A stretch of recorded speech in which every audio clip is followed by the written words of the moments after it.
Bumper stickers on your car give away way more information than you think. That custom sticker you made with your dog might show robbers that you're pretty outdoorsy and like to spend a lot of time away from your house or your car, leaving them exposed. Or that you have enough funds to buy a really expensive dog breed. The fact that you have a sticker saying that you have a kid on board could translate to, "I'm easily distracted and always have my hands full. It's really easy to steal my car." Those stickers that you bring from vacation and place on your car also show that you might be away for a couple of months at a time, or that you like to travel long distances.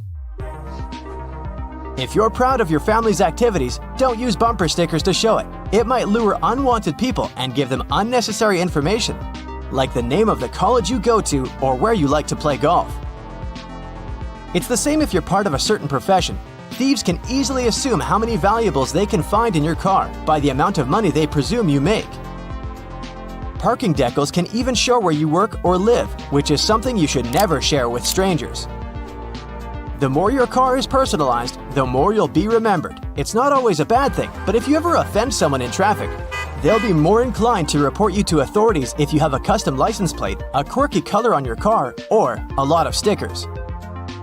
If you don't intend to keep your car forever, you should consider what it would be like before selling it. A lot of bumper stickers on a car can steer buyers away. Not to mention, it's a real hassle to remove those decals, since they leave a lot of sticky residues behind. They can also damage the car's paint layer. However, one sticker that can keep thieves away is one suggesting that you have an alarm or tracking system set up in your car. You should never keep electronics in your car for longer periods of time. Firstly, they can attract unwanted attention from people looking for easy money. Not to mention, leaving your phone or charger at extreme temperatures can damage them permanently. The fact that you use sunscreen every day is really praiseworthy. Just remember not to leave the bottle in the car. Leaving sunscreen exposed to the sun can reduce its effects, since overheating causes the chemicals to deactivate. Specialists recommend that sunscreen be stored at temperatures below 77 degrees Fahrenheit. You should even keep those driving glasses of yours away from direct sunlight. Make sure you place them in your glove box, or take them with you when exiting the vehicle. Exposure to direct sunlight can damage the lenses and the plastic or metal frame, damaging their fit and efficiency against sun rays. If you've ever bought hairspray, spray paint, or deodorant, you've probably noticed that all these cans have storage temperature recommendations printed on them. That's why you should never leave them exposed to extreme temperatures in your car. These bottles can rapidly expand and explode. Not to mention their contents can be highly flammable. Try not to leave a plastic water bottle in your car either. If it's been sitting in the heat, you could end up consuming harmful substances like BPA, a chemical compound used in manufacturing various types of plastics. They can transfer from the plastic into the water after some time. That's why even bottled water has an expiration date on it. It's not like water can expire. It's written there so you know the date up until the water is safe to consume, safe from the chemicals in the plastic. More so, a water bottle left on the seat of a car in direct sunlight can act as a magnifying glass for the sun's rays and become flammable. If you want to make sure your groceries are safe to consume, never leave them out at an unsafe temperature. Whenever you have to buy perishable groceries, leave them in temperatures above 40 degrees Fahrenheit for no longer than 2 hours, or just 1 hour before the temperature is above 90 degrees Fahrenheit. Best if you can buy meats or dairy last from your grocery list. That way, you get home faster and rapidly store them in your fridge. Even in the cold season, you should never leave beverages unattended in your car. Water, juice, or soda can expand in their containers if frozen and cause a huge mess. I know it's way more comfortable to throw your damp clothes in a bag after leaving the sauna or the swimming pool. Just make sure not to leave them for way too long in your car. Those clothes can easily gather mold or bacteria that can get stuck inside tiny places in your car. Not to mention, you won't be able to wear them ever again. Hang them up to dry as soon as you get home to avoid damaging them. Hey, having fresh breath is something that I always worry about too, especially when I'm on the road. But I always skip the usual pack of gum, since it can become gooey and stick to the things in my car, especially when left in the scorching heat. It's not so good in the winter either, since it can become frozen solid, making it flavorless and dangerous to your pearly whites. Best to opt for gumdrops if you really need to keep something minty in your car. Your handbag is one of those things you should never leave unattended in your car either. We often store valuables in our bags, like the keys to our houses or our wallets, so it's best to make sure that you never leave them in your car to potentially attract thieves. If you need to leave it there, place it in the trunk. It's less visible for most cars. Your car shouldn't be a safe place for your important documents. Either shred or mail them as soon as you can. If your car were to be broken into, your contracts or tax forms might expose vulnerable information about your life. Most people leave documents facing up on their passenger seat, which makes them even more readable for curious people. Wax crayons are useful during long trips to keep youngsters entertained, but it's safer to remove them from the car or place them in an airtight box as soon as you arrive at the destination. These art supplies melt easily and can stain your car seats. Always plan your trip in advance if you intend to buy houseplants. If you know you won't be heading home straight after, make sure you purchase sturdy plants. Even mild temperatures of 45 degrees Fahrenheit to 50 degrees Fahrenheit can wilt away delicate plants within the hour. More so, if its leaves touch the windows, the cold glass might ruin the foliage. Even if it's a bigger plant, don't transport it in the trunk or let them stick out the window. And if it's really cold outside, make sure you warm up your vehicle before placing the plants in. Always make sure to drive with your shoes on, no matter how short the distance is or how hot it is outside. You might have to brake rapidly and find yourself unable to apply enough force with a bare foot. More so, if there's an emergency and you need to step out of the car, you might hurt your feet or waste time putting your shoes back on. If you like to travel with your bike or your scooter attached to your vehicle, you need to take special care of those pneumatic tires, those that are air-filled and need a pump to inflate. They're also on the list of things not to leave in the car on a sunny day. That's because the extreme heat can cause the air inside the tires to expand, at times even resulting in a blowout. Those high temperatures can also weaken the rubber, making you more exposed to a flat tire. You're hiking the Point Reyes National Seashore, and you bump into a mountain lion. Stay calm. You need to show it that you're not scared. Shout loudly at the lion. Wave your arms. If that doesn't work, start throwing rocks, branches, or anything else you can get your hands on. Aim at the ground in front of the lion. Never throw anything directly at it. That will only make it angrier. If the lion is getting closer, protect your most vulnerable spots. It will aim for the neck and try to grab your arms, so tilt your head forward and protect your neck. And don't make sweeping arm movements. When the lion realizes that you're not an easy opponent, it will probably back off and run away. You're in Yellowstone. Here you have to come face to face with the grizzly bear. It's drinking water from a creek. A safe distance is 200 feet. The grizzly has spotted you. It stands on its hind legs and looks in your direction. Now it's about the height of an average basketball player and it weighs almost 800 pounds, so you don't stand a chance to win. You have to freeze in place. Grizzlies have poor eyesight, so it just might not see you. But then it starts walking in your direction. Don't turn your back to it and don't even try to run as fast as you can. It will chase you. You need to seem bigger than you really are. Wave your arms and spread your legs a little wider. Always talk and shout at the bear. It will understand that you're not a humble deer. Try to make a clanking sound of metal. If you have food with you, don't throw it at the bear. Just put it on the ground and keep backing away while facing the bear. If it starts running towards you, your only chance is to fall to the ground and freeze. Bears aren't scavengers, so if it thinks you're not alive, it'll just sniff you, shrug, and walk away. Now you go diving on the Florida coast. You have to protect yourself from the great white shark. Never wear shiny and blinging jewelry when swimming. It attracts sharks. And never swim at night. This is when they go out looking for food. Lots of splashing water can also attract this marine predator. But if the shark swims towards you anyway, the rule here is 1. Do everything in your power to defeat it. Try to stay calm and swim to the shore. If the shark chooses you as food, there's only one thing that can scare it off. Try to punch the shark in the nose, eyes, or gills. Now you're in Africa. Here in the tall grass of the savannah, you see a lion, and worse, it sees you. The first thing you need to do is maintain eye contact. Don't turn your back to the lion and don't run. This 8-foot predator, weighing like 3 adults, is running at you at the speed of a car on the highway. But then it stops abruptly and continues to stare at you. Lions often make fake charges to frighten their opponent. At this point, you have to appear much bigger than you really are. Spread your arms and make loud noises. Then the lion can make another fake charge. And if you keep standing still, the lion will realize you're a strong opponent and go the other way. The female lion is way more dangerous than the male one. If it's guarding the babies, it won't stop and you won't stand a chance. Your safari jeep takes you to the next location. You see elephants peacefully drinking water. These guys can be 10 feet tall and weigh as much as 2 SUVs. They can even flip cars over with their powerful tusks. And now, one of them sees you and wags its big ears. It's bluffing. With those ears, the elephant wants to appear bigger and scare you away.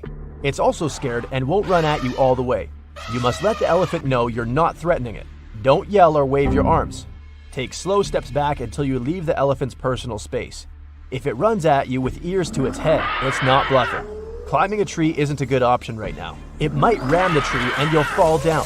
It might even tilt the tree with its strong trunk.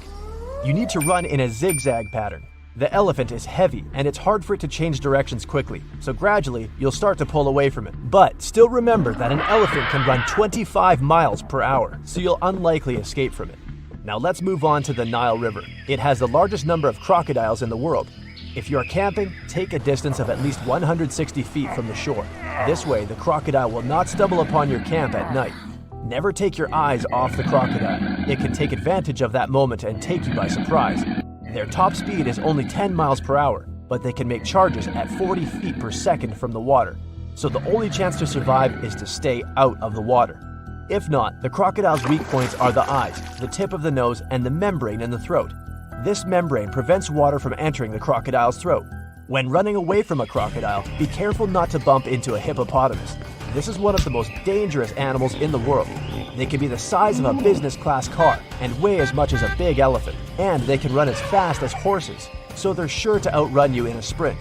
The main thing is to not frighten it. If you're standing far away, get its attention with a loud sound. Usually they will try to get away from you. Use this moment to back away too. But if you see a hippo yawning, it's a sign that you're violating its comfort zone. They can open their mouth at 180 degrees and have the bite force of a crocodile, so you can't beat it and have to run. The best option is to climb a tree or some kind of slope. Hippos have a hard time climbing high places, and if you manage to escape, you'd be one of the few people who survived a face-to-face encounter with a hippo. There's also buffaloes living here in the savannah. They can be as tall as an adult and weigh a whole ton. And unlike lions and elephants, they don't make a fake charge. If you see this machine running at you, it definitely has evil intentions. Their powerful horns and skull can bend sheets of metal. They can turn a new car into a pile of scrap metal. You can never outrun a buffalo, so your only option is to find the nearest tree and run to it before the buffalo even starts its charge. If you run into a snake, you need to freeze in place. There are endless species of snake, and you don't know if your opponent is venomous or not. So you definitely need to avoid getting bitten. Make smooth and slow backward movements. If the snake is following you, stop and start stomping your feet. The strong vibrations of the ground should scare it away. If the snake bit you anyway, try to remember exactly what it looked like. Better yet, take a picture of it. To neutralize the venom, you need to take an antidote to the specific venom of that species of snake. You're on your way to Northeast Asia. As you're going through the dense jungle, you see a clearing. Several wild boars are peacefully grazing there. One of them is a female with several children. It'll do anything to protect them, so it's especially aggressive now. Oops, it spotted you. Get ready to defend yourself. If the wild boar is making high-pitched, piercing cries, it's going to strike you. The first thing you need to do is to stay calm and stand still. You have a good chance that the boar will go on its way, but you see it starting to run. And now you have several options. A, you can run away. B, you can face the blow. And C, climb the nearest tree. The first option is wrong. Wild boars can run almost as fast as Usain Bolt, and when it catches up to you, its sharp tusks won't leave you a chance. Option B, stay where you are. Wrong. A wild boar can weigh as much as a motorcycle and be almost as long as an adult. A hit at 25 miles per hour will just knock you down. So the correct option is to climb the nearest tree. If there's no trees, then climb a car or a tall rock. You have to be in a higher position than the boar. When it realizes it can't reach you, it'll leave you alone. The most important thing is to stay away from wild boars. Never try to feed them or provoke them.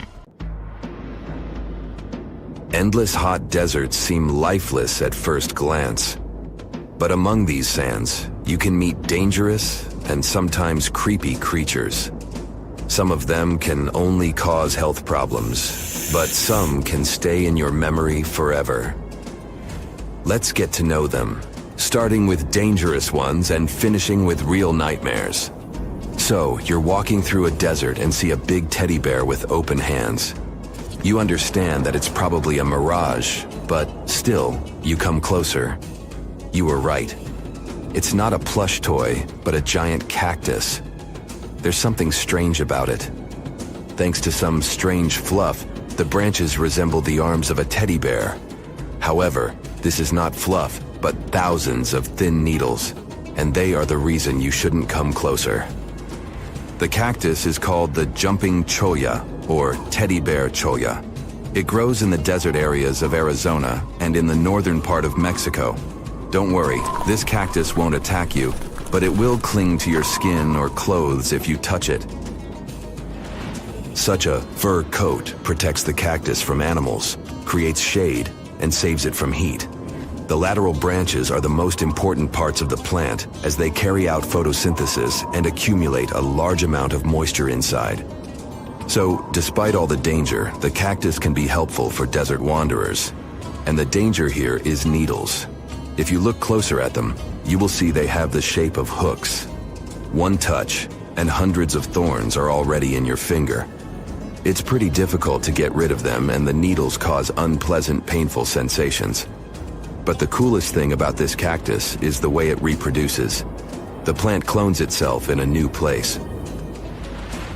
When animals and people pass the jumping cholla and touch it, the cactus gives them a small piece of itself, along with the needles. As soon as you throw this piece to the ground, it takes root and starts growing.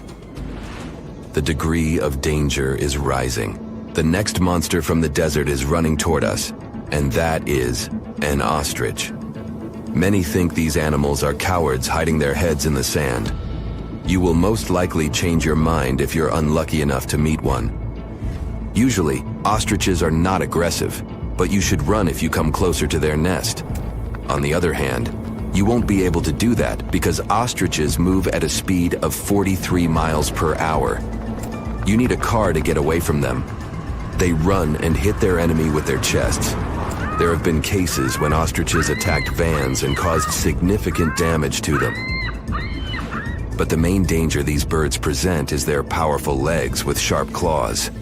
They can deliver strong blows with them and even beat a prone opponent.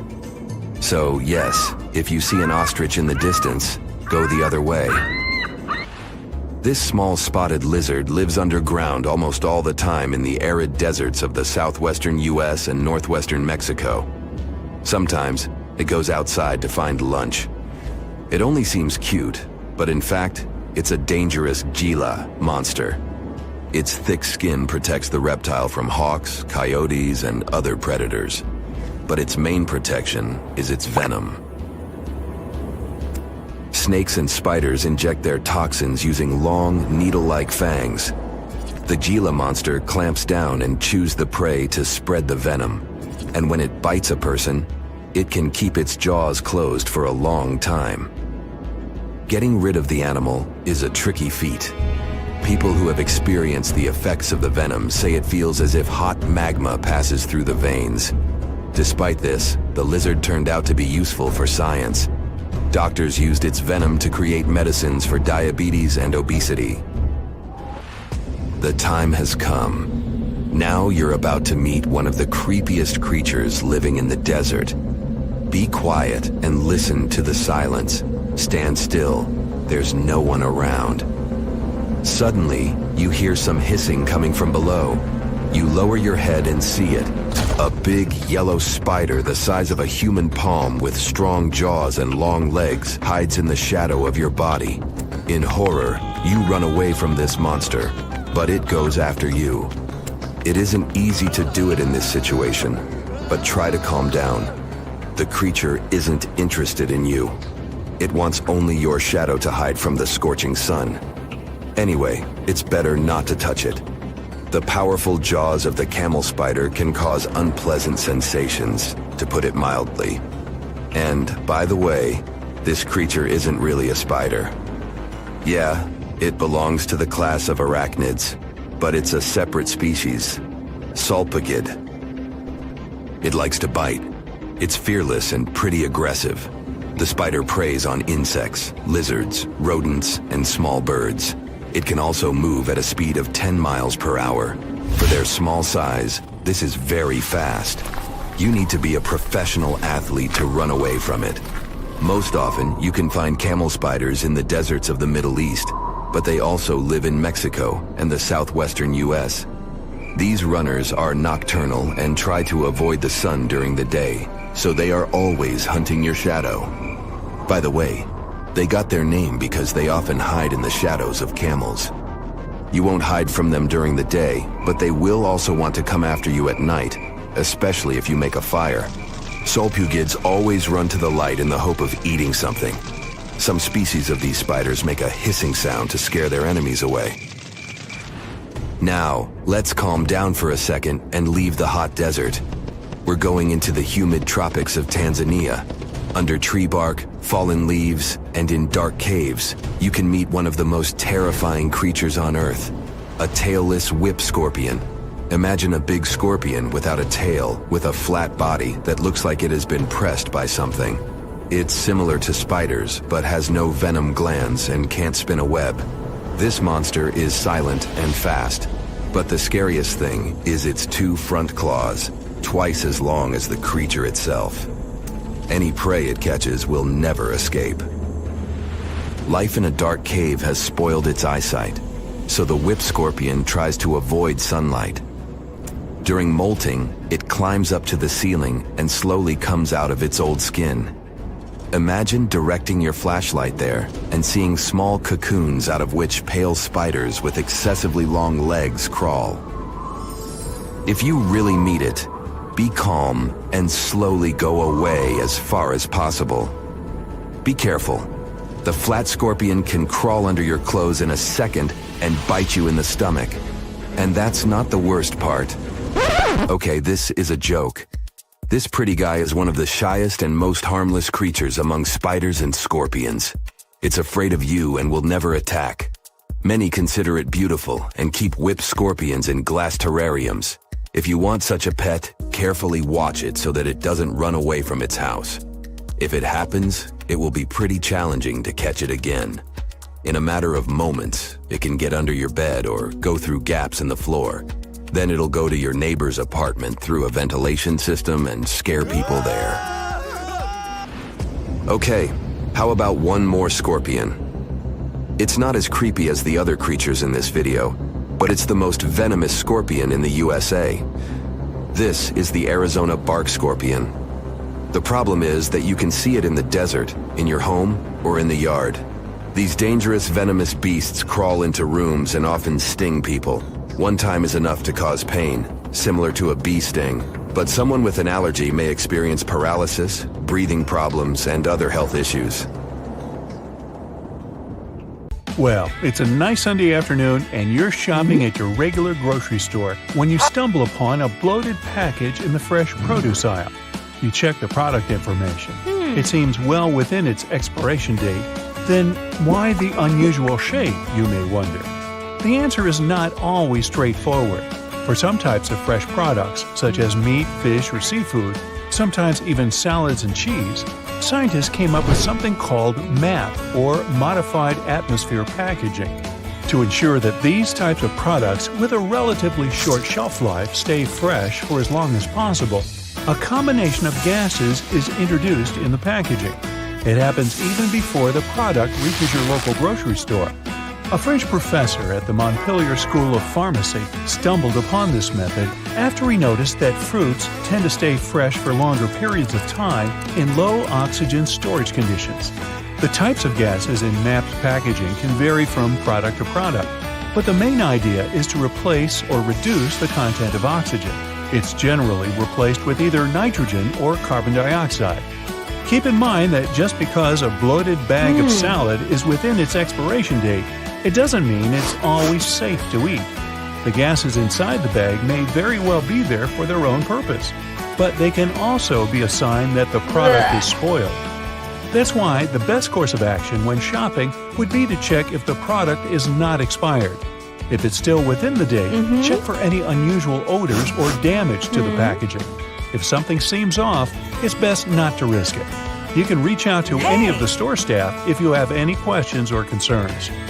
Most supermarkets these days have a layout which allows for a logical shopping order, like buying non-perishable items first, then adding refrigerated or frozen products. Fruits and vegetables should come last since you won't want them at the bottom of your shopping cart. Nobody likes a squished tomato. While I'm on the subject of fruits and veggies, try to get them earlier in the morning if possible. Veggies that have been sitting out all day may lose some of their shape and texture, while others may be a bit wilted away. Quick tip on waste management: never buy more produce than you intend to use in a week. Most fruits and vegetables don't even last that long, so it's best not to give in to cravings. Shopping on a full stomach might help with that as well, just as much as going shopping with a pre-made list of things you need to buy. Thoroughly inspecting the package of every product might save you some hustle later as well. Refrigerated products need to feel cold to the touch, whilst frozen ones need to be solid and with no sign of leakage. When you get home, make sure you refrigerate all the necessary items as soon as possible. Generally, they shouldn't be out of the refrigerator for more than 2 hours. Otherwise, their quality won't stay the same. Buying potted herbs from the grocery store may not be the first thing on your list, but it's surely something to consider. Not only are they available for a fraction of the cost, but they're also easy to grow and take care of. Just picture a nice herb garden right there on your balcony or even in the kitchen. Wouldn't that be nice? You'll always have fresh basil to top a mouth-watering pasta dish. Since you're still at the grocery store, pick up some coffee filters while you're at it. You may not have a machine at home that actually uses filters, but there are a lot more things you can use them for around the house. They can be used for straining liquids, safely stacking delicate china in your cupboards, or even polishing windows, or shoes for that matter. If your favorite fruits and vegetables are on sale, but buying large quantities would mean they go to waste, consider freezing them. You can stock up on items for smoothies, especially for the colder season when there are limited options for fresh fruits. And don't just grab the first thing on the shelf, especially if it's likely to go bad quickly. Stores restock their produce following a first-in, first-out layout, so the items at the back of the shelf will always be a tad bit fresher. The same goes for tea if you prefer it to coffee. Switch to buying loose-leaf tea, and you'll not only reduce the costs, you'll also be able to make your own homemade tea blends. Loose-leaf tea also has a stronger flavor than tea sold in tea bags. As for the other household stuff, stock up on items such as light bulbs, paper towels, or batteries. Chances are you'll always be needing at least one of these items, so it's best to buy them in larger quantities when on sale. They never go to waste, and let's face it, it's always annoying when you run out of batteries at home and your TV remote stops working. Hey, tell me about it. Try to reduce the number of times you go to the grocery store to buy just one item. It's inefficient, and most likely, you'll end up buying things that you don't actually need. That shopping list starts to make a lot more sense now, doesn't it? Another list worth making, the one containing whatever you have in the fridge. Try to create such a list at least twice a week. Meal planning for at least a week in advance will also help you reduce impulse buying. If you already know what you'll want for dinner on Wednesday, why add anything else to the cart if it's unnecessary? At the same time, start getting creative with your leftovers. There's no need for them to go to waste when you can mix and match or add some additional herbs and flavors to spice them up. Store leftovers in transparent containers for added visibility, and don't be afraid to set out a leftover day during the week. It's also nice to look at them as ingredients rather than leftovers. Use extra leftover pasta or steamed vegetables for a frittata or an omelet. Blend together cooked vegetables with some tomatoes to create a pasta sauce. Put together some wraps for the next day's lunch with anything from leftover cooked rice to meat and vegetables. Or, if you're really looking for the easiest method to save leftovers, you can always turn them into soup. Last night's vegetable side dish can turn into a wholesome lunch if you simply add a can of broth and blend it all together. Even a 2-day-old loaf of bread can be salvaged if you cut it diagonally, sprinkle the slices with some herbs and olive oil, and pop them in the oven for a couple of minutes. You'll then have yourself some nice homemade croutons for that previously mentioned soup. A little label know-how never hurt anyone either. Be on the lookout for ingredients you've never heard of or those you can't pronounce. An item that usually has more than 5 ingredients listed on the packaging should be avoided. Even the way you carry your groceries in the supermarket can affect how and what you buy. If you prefer baskets to shopping carts, you're more prone to impulse searches. That's what a study published by the Journal of Marketing Research claims. It happens due to the effort you put in actually carrying the items around. Choosing a shopping cart will most likely make you comfortable enough to browse through enough products and read labels thoroughly. When your grocery list is not too big, go for the self-checkout aisle if available. Studies have shown that impulse purchases are lowered by up to 32% if you actually scan your own items on the way out. That's because the regular checkout line is specially designed to keep you from letting go of any items you might have reconsidered buying. There's literally nowhere you can put down your undesired products outside of your grocery cart, and if there's anyone else waiting in line behind you, good luck sliding out. The food arrangement on the shelves can also pose a threat to both your budget and your habits. Since people are more inclined to buy the items they see first, the most expensive products are placed at eye level, and the budget options are placed on the top and bottom shelves. Take your time and scan your aisles of interest. You'll be surprised to see that most items placed on higher or lower shelves are often not only more cost-effective, but also less packed with additives or artificial flavoring. Hey, be careful. It's a jungle in there. Well, it's that time of year again, spring cleaning. Making your way outside, you grab the duster and broom to get rid of all those cobwebs on your windows. They don't stand a chance this time.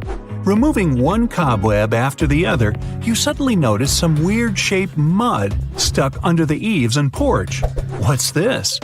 It suddenly dawns on you. These have to be mud dauber wasp nests. You're probably thinking there's a swarm of them around with so many nests being side by side. Luckily, mud dauber wasps are solitary insects. Whew! All those little mud huts are filled with paralyzed spiders. Sometimes, even up to 500 spiders can be trapped in these lockers, just waiting for the wasp young to hatch.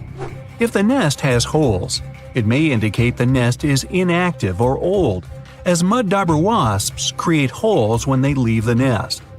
If you're not going to remove them, it's best to wait until nighttime when they're not as active. While they're pretty placid, if they feel threatened, they won't hesitate to sting. Looking like someone got halfway through building one insect and forgot what part came next, the mole cricket is one insect that really looks out of this world. With claws like a mole, a body of a cricket, and the head of a shrimp, this critter is like the platypus of the insect world. They're not venomous and will only bite if you trap them inside your hand. And if you really annoy it, it's got something else up its sleeve – the wings. They can spit a foul-smelling brown liquid from their body, just like a skunk. So just let them leave your home and there will be nothing to clean up. Rock pools are teeming with all sorts of plant and animal life. Sea creatures such as starfish, seagrass, hermit crabs, tiny fish, and all types of octopuses. If you come across this tiny blue-ringed octopus, it's best to leave it alone. It's flashing neon blue at you for a reason. This miniature octopus has a venomous bite that's 1,000 times stronger than cyanide, with no antidote available. Don't poke it with a stick or try to pick one up. It's not worth the trip to the hospital or the morgue. Snakes on land are scary, but sea snakes are on an entirely different level. Found in the Indian and Pacific Oceans, there are about 50 different species of sea snakes, and they're beautiful as much as they're dangerous. Luckily, they don't seem to worry about us too much. The Dubois sea snake is arguably the most venomous snake in the ocean, with the big sea snake not far behind. Their venom makes a cobra's bite seem like a walk in the park. The venom of both these snakes is extremely dangerous. Good thing for us that their venom can take hours to cause any symptoms in humans. If they can bite through your wetsuit, that is. Now, if this fly lands on your arm outside, you might just scream a little. Hey, I wouldn't blame you. The scorpion fly, as its name suggests, has a curved tail that looks just like a scorpion stinger. But you can breathe a sigh of relief. This is only used for mating. It also has a long beak-like head that's used to feed after stealing insects from spiders' webs. To find the perfect partner, they love to give the equivalent of a box of chocolates and flowers, except theirs is saliva. How romantic. If you happen to be in Africa, you might just miss this large bird if you're not paying attention. The shoebill will just casually stand still as you walk right on by. Growing up to 5 feet tall with an 8-foot wingspan, the shoebill sounds like an apex predator, though it's anything but. Known as one of the most slow-moving birds, almost statue-like, the shoebill just eats fish near the surface of the water without a care in the world. This bird isn't afraid of humans at all. While they won't naturally come over to talk about the weather, they'll allow us to get close enough for some photos. Now, if you hear a small squeaking sound while you're in the garden, it could be a mouse, a squirrel, or a rhinoceros beetle is letting you know that you are too close. They love to make a racket when bothered.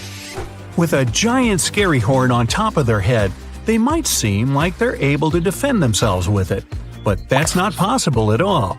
That's only to move leaves and sticks out of their way, and to stop other males from coming into the female beetle's area.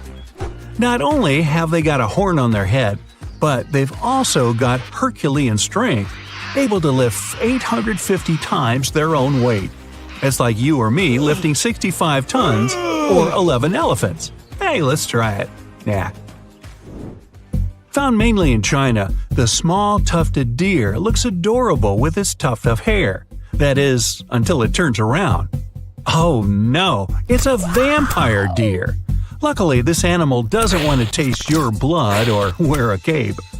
Only males grow these during the mating season rather than antlers to fight over territories in female tufted deer. These fangs are more like elephant tusks than sharp teeth. Not only do they have fangs, but they're also known to bark like a dog and flee like a cat when they're scared. Red sky at night, sailor's delight. Red sky in the morning, sailor's warning. No one said anything about a red tide, though. The red tide is a toxic algal bloom that rises up from the seafloor after particularly bad storms. This algae looks a lot like spilled ketchup or rust in the water, but it's much worse for the life around it. Fish and marine life will try to escape once exposed to the toxic algae in their water. It's not particularly harmful to humans who are exposed to it, but if you eat seafood contaminated with its toxins, things can become a bit more serious. So, if the sea is red, just stay out of the water. Some spiders love to show off with bright colors to show they're dangerous. Not the Sydney funnel web spider of Australia. This glossy black spider doesn't need theatrics to prove it's tough. These bad-tempered crawlers cause serious alarm when they decide to bite us. It can shut down our entire nervous system in as little as 30 minutes. Making their web in any shelter, like old logs, shoes, or even garden gnomes, the funnel web spiders like to live close to our surroundings for easy food. When they get tired of an area, they just leave their web behind and wander off to find somewhere new. Perfect. Some say honey badgers don't care, and I think they might be right. When you're brave enough to take food away from a jaguar, lion, or hyena, hey, what do you got to fear? These tough relatives of the weasel aren't just ferocious, they're super smart. Known to even use tools to escape from enclosures. Objects like rakes, stones, and mud just become things to climb for freedom. Aside from their physical similarities to the skunk, the honey badger also boasts a dangerous gland in its tail containing a powerful stink machine. So they're tough, stinky, have extremely stretchy and strong skin, and to top it all off, they've got a strong immunity to scorpions and snakes. The best thing to do if you walk into a honey badger is to leave it alone. What chance do we have? Ever heard of the fungus strawberries and cream? No? What about its other name, the bleeding tooth fungus? This fungus isn't toxic, but tastes so bitter that you might think twice about trying some. When young and growing, this white mushroom appears to have red jelly coming out of its pores. This sticky liquid is sap that's pushed up from taking on too much water. The adult mushroom is just a boring beige compared to this. Underneath the mushroom cap, where its spores are produced, it has a tooth-like structure, just to make it even weirder. Tasmanian devils have a reputation for being bad-tempered when threatened by a predator, fighting other males, or getting a place at the table for dinner. They're dubbed devils because of the teeth-baring, lunging, and one of the scariest shrieks you'll ever hear in the middle of the night. They'll also eat pretty much anything they can get a hold of, too. They don't habitually go for people, although they will defend themselves if they're cornered. With such a powerful bite, you wouldn't want to be on the receiving end. Good thing the Tassie devils would much rather escape as well. You check into your hotel room, connect to Wi-Fi, jump on the bed, and post 15 photos of your new window view. When the initial surge of excitement is gone, you notice a suspicious blinking light on your big TV. Could it be that someone is watching you? Or have you just seen too many spy movies? Well, hidden cameras come in all shapes and sizes. Large ones are easy to spot, but the small ones can be really sneaky and inconspicuous. They can be hiding behind furniture, in decorations or vents, and anywhere else you'll have trouble noticing. There are even special cameras that can be hidden in everyday movable objects, like alarm clocks, picture frames, vases, and lamps. Check to see if these objects are facing at a strange angle, or if they're positioned to get the best view of your room or bathroom. The easiest way to spot a hidden cam is to look for the lens reflection, because all cameras come with lenses. Turn off the lights and slowly scan the room with a flashlight, laser pointer, or a special wireless spy cam detector. It comes with infrared scanning lights and one illuminating light. When you find a reflective red spot, you gotta turn on the flashlight to help check if there is a hidden camera. Definitely check the vents along with any other holes and gaps in the walls or ceiling. Some advanced detectors even show you what the camera is seeing, making it way easier to spot and disable. The detectors only work on cameras that are turned on and working normally though. Your mobile phone can also help you find some hidden threats. Turn on Bluetooth and walk around. See if any unknown devices pop up on the screen. Another idea is to install a network scanner app that shows all devices that are connected to the Wi-Fi network you're using at the hotel. When it's done scanning, study the list for devices called something like IP camera or cam.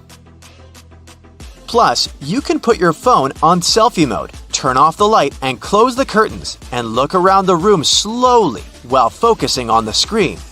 Keep an eye out for purple or white lights on the screen. You can play detective some more and call your friend or family member and start walking around your room. Secret cameras should emit a sort of radio frequency. It will most likely interfere with your phone call signal. If you start hearing any weird noises while you're on the phone in a certain area of your room, make sure to inspect it carefully. Check out the light switches, electrical outlets, lamps, and other objects you normally wouldn't pay attention to. If they look a bit crooked, have a hole, or seem misplaced, it could be a sign that someone tampered with them. Many spy devices need wires, and whoever installed them had to hide those wires, often behind the vinyl baseboard. That's why the place where the floor and the wall meet is another area you should check. Ridges, bumps, or discoloration could be a sign there's a microphone hiding there. The same goes for spots on ceilings and walls, even if they're not larger than a coin. If you do find a hidden camera or something looking suspicious, don't shy away and let the hotel administration or your booking service know about it. Don't try to touch or move the device yourself. If the hotel denies everything, contact local law enforcement. After you've scanned the room for cameras, check out the mirrors. Someone could be watching you from the other side. First, see if the mirror is built into the wall or can be adjusted. If the mirror is semi-transparent, it will be built into the wall. You can do a simple test to check the mirror. Press your fingertip against the glass and push firmly enough to leave a fingerprint as you move your finger away. Study the fingerprint. If there's a small gap between the print and the mirror where the glass should be, then it's just a mirror. On a semi-transparent mirror, there will be no gap. Another way to check if your mirror is semi-transparent is simply to tap the glass. If someone is watching you from the other side, the mirror will make an empty sound. A double mirror needs a brighter light on the other side than on yours. Get close to it and cup your hands around your eyes. Do you see some light behind the mirror? If so, you might have an unwanted audience. Before you leave your room or go to bed, make sure every door is securely locked. By every door, I mean not only the entrance to the room, but also the door leading to the terrace, if you have one. You can bring a portable door lock with you for extra security if you're staying in. You could also start a little DIY project and wrap a belt or a bag strap around the arm that pushes the door shut. Buckle it up and wrap it around several times for an extra layer of protection. Another idea for when you're about to nap or go to sleep is to build a pyramid of stuff by the door. Glasses and mugs will do perfectly. If someone tries to get inside while you're sleeping, there'll be some serious noise. Intruders prefer to keep it low-key, so they're highly likely to give up on robbing you straight away. If you travel with some valuables and don't feel comfortable leaving them around the room, you could put them in the safe inside your room. But because those safes use passcodes instead of physical locks, someone from the hotel has to know the master code to unlock it, just in case. So, you can bring your own safe with you instead. You can find the ones looking like books on Amazon, for example. They're made of strong metal and textured paper. They come with a combination lock and have enough room to fit your passports, cash, and jewelry. In case you have to leave your laptop in the room and want to make sure no one plugs in a USB drive to steal your data, here's what you can do. Leave a bottle of water or some other item next to the USB port. Measure the distance. Let's say it's 1 thumb length away. For someone to plug in their device in the laptop, they need to move the bottle. You can take it one step further and drop a pen parallel to the laptop under a certain angle. You can measure the angle with your smartwatch or phone using the compass app. Again, if someone moves it, you'll know. Even something as simple as a "Please do not disturb" sign can help you figure out if someone entered your room while you were away. Make it look like you left in a rush and the sign accidentally stuck between the door and the door frame. If you come back and the sign is hanging freely, then someone must have ignored it and tried to disturb you. In that case, you can contact reception and ask to send someone to enter the room with you to keep you safe. If you care about the cleanliness of your room as much as you do about your belongings and your personal safety, this one's for you. Hotel housekeeping workers normally have up to 20 rooms to take care of on an 8-hour shift. It means they'll have no more than 30 minutes for your room. It gives them enough time to make the bed, clean the floors in the room and the bathroom, empty the trash bins, and dust all surfaces. But they rarely have the time to take care of smaller objects like light switches, door and drawer handles, and remotes. And yes, these are exactly the objects you'll be in contact with the most. They can actually have more germs than the toilet. So if you want to be sure those germs won't land on your hands, bring enough antibacterial wipes to clean all those things before you touch them. Earthquake lights are some of the most mysterious natural phenomena. They can show up before, during, or after an earthquake. They're usually white or blue and last for a short time, but sometimes they can last up to 10 minutes. It's hard to study them because they can happen at different distances from an earthquake center. We know that they only happen during powerful earthquakes that have a Richter scale rating of 5 or higher. Scientists believe they may be caused by the release of ionized oxygen that occurs when certain rocks break apart.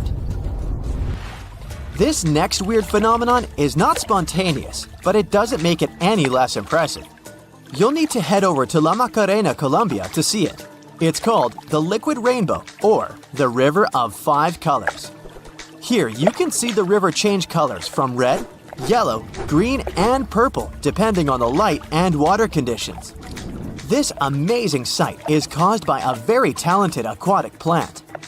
It attaches itself to the rocks in the river and gives the water a reddish color. The water is also very clear, with very few particles floating in it, making the red pigments show even clearer. Should you ever reach this amazing destination, you'll also meet diverse fauna hanging around the lake. Red macaws can be seen at this location, as well as howler monkeys. Every fall and spring, a magnificent natural phenomenon takes place in the Wadden Sea region in northern Europe. Approximately 1.5 million starlings flock at the same spot to rest in the tall grass for the night. However, before the night settles in, the starlings may be surrounded by hungry birds of prey.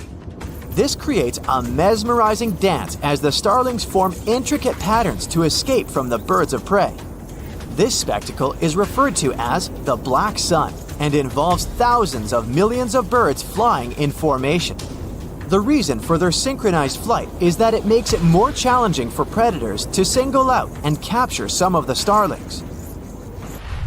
Volcanic sounds, also called volcanic acoustics, can happen before an eruption. They come from magma getting pressurized in cracks and pipes, bubbling explosions, and hot water systems near the surface of the volcano. As the magma rises, gas builds up and cracks the surface open. The gas-rich magma creates a sound like a pipe organ, which is known as a volcanic tremor. The sound changes over time, resembling a natural concert. A volcanic tremor is a sign that an eruption is coming. So it's best to seek shelter if you hear anything unusual near a volcanic site. One of the most surreal phenomena to experience on Earth is near sand dunes. Should you ever be at the top of a sand dune, you may be lucky enough to hear one of the strangest things: singing sand. The truth is, scientists have yet to fully understand why this phenomenon occurs. One theory claims that the sand might produce this sound while sliding down the dunes because of the friction between its grains. But how can you recognize whether what you hear is singing sand? Well, it's similar to an airplane flying in the distance. One of the few places on Earth where sand makes such a loud noise that it can actually be heard by tourists is in the Namib Desert in Africa, or in the barking sands of Hawaii. To see a rare golden waterfall, you'll have to drive to Yosemite National Park, more precisely, to the Horsetail Falls. You will need to plan your trip ahead of time to make sure you get there either in the winter or early spring. It's the only period of the year when this beautiful sight can be spotted. Let's be clear, it's not real gold falling down the mountain. Actually, it's an optical illusion. When at dusk, the sunlight hits the waterfall in such a unique way that it makes it look like a river of lava or gold. In a California national park called Death Valley, there are some rocks that seem to move on their own and leave trails behind. Scientists thought the roadrunner bird could be responsible for these movements, but this creature is too small to drag rocks around. They also thought it could be the wind, but the rocks are also too heavy to be blown away. Scientists have been studying the rocks for years. But until 2014, they hadn't actually seen the rocks move. They'd just seen them in different positions at different times. With the help of time-lapse photography, they discovered that the movement was caused by a combination of rainfall, rapid temperature changes, and a bit of wind. When it rains, the water sometimes freezes and the rocks get stuck in the ice. As the temperature rises, the ice starts to melt and move slowly, dragging the rocks with it. The traces left behind solidify under the heat of the sun. The ice sheets that move the rocks is very thin and evaporates quickly, which is why it was difficult for scientists to understand this phenomenon. Have you ever heard of a dirty thunderstorm? Buckle up, because I'm about to take you on a wild ride through the world of volcanic lightning. No, it's not a new dancing technique, although that would be pretty impressive. It's just a funky way of saying lightning and thunder during a volcanic eruption. When a regular thunderstorm happens, positive and negative particles collide and create a big spark of lightning. And the rumble you hear? That's just thunder. But when a volcano starts to holler, some ash particles get electrified and start colliding with each other. This causes electrical discharges, making it look like there's lightning coming straight from the volcano. And with all the ash, smoke, and gas flying around, it looks like something straight out of a sci-fi movie. That's why it's sometimes called a dirty thunderstorm too. Whoa! Did you just see that giant ray of light shooting up into the sky? They're called light pillars. And don't worry, they're not a magic trick, just a bunch of ice crystals playing tricks on us. You see, when it's cold outside, these ice crystals floating near the ground reflect light from unshielded lights and create these columns of light that look like they're coming from outer space. But really, it's just a bunch of little crystals showing off their reflective skills. And if you think those natural light pillars are cool, wait till you see the artificial ones. They can be even taller because the light from streetlights is not the same. Ice crystals can reflect the light even if they're a little tilted. Just imagine, all that light is coming from streetlights just a few feet away. So next time you see a light pillar, don't run for cover, just enjoy the show. If you come across these quirky, bubble-like shapes in the sky, consider yourself lucky. These little gems are called mammatus clouds, and they're not your everyday run-of-the-mill clouds. Most clouds are formed when air rises, making them look like big cotton balls. But mammatus clouds are formed when air sinks, making them look like they're upside down. The air above and below such clouds creates a little turbulence, and before you know it, cloud particles form perfectly round orbs.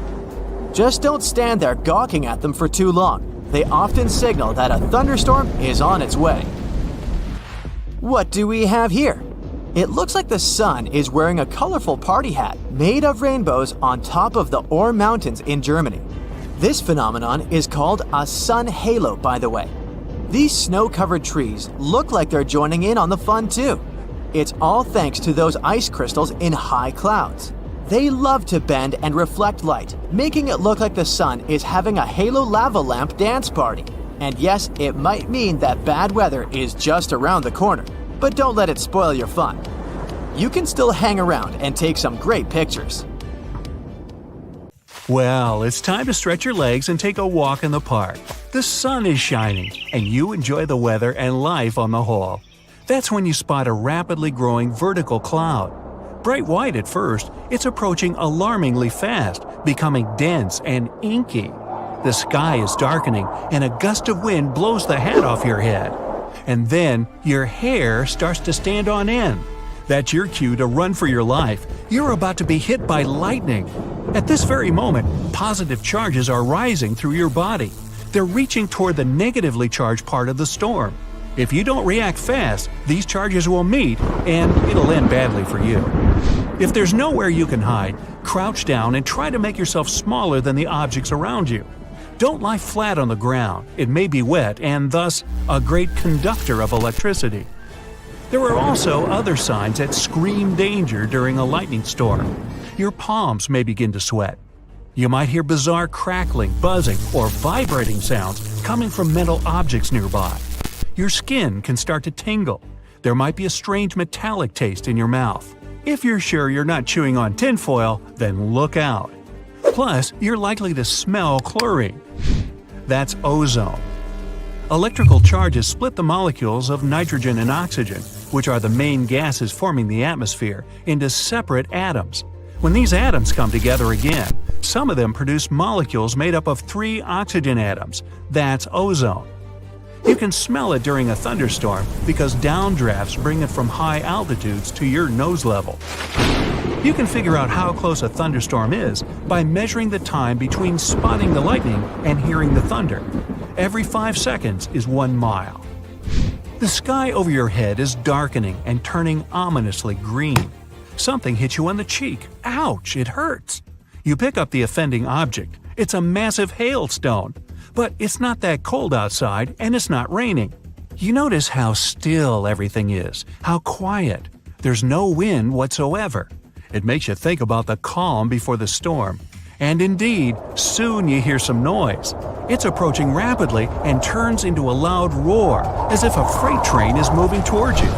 Only, it's not a train, it's a tornado, and you have almost no time to escape. The funnel isn't visible behind a cloud of debris, but you can't mistake this rotating column of air for anything else. If the tornado catches you on the road, get as far from your car as you can. This will prevent the vehicle from being hurtled toward you. Find a ditch, lie down in it, and cover your head.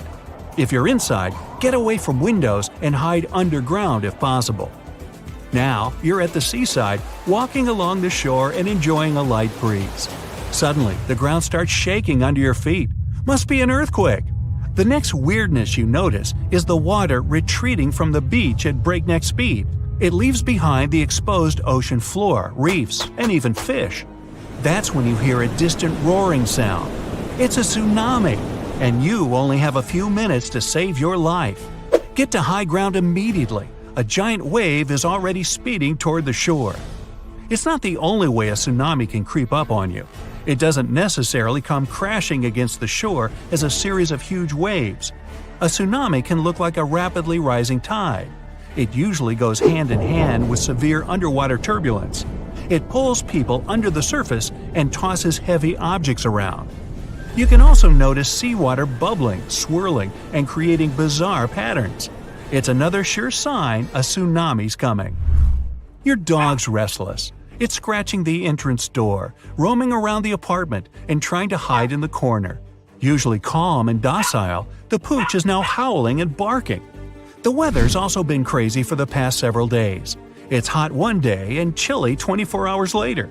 Plus, you've noticed that the stream near your house has livened up, bubbling as it's rushing past. Only when glasses start to clink in your cupboard do you realize what it means. The clatter is produced by foreshocks, tiny earthquakes leading up to the main event. Earthquakes often occur in clusters. If there are several weak quakes, a much bigger one might be on the way. Sometime before the disaster strikes, you might notice bizarre blue lights. Some of them seem to be coming from the ground, others are hovering in the air. These are so-called earthquake lights. Emitted from rocks under great stress, they can be seen days or mere seconds before the ground starts shaking. At the same time, some experts doubt earthquake lights exist.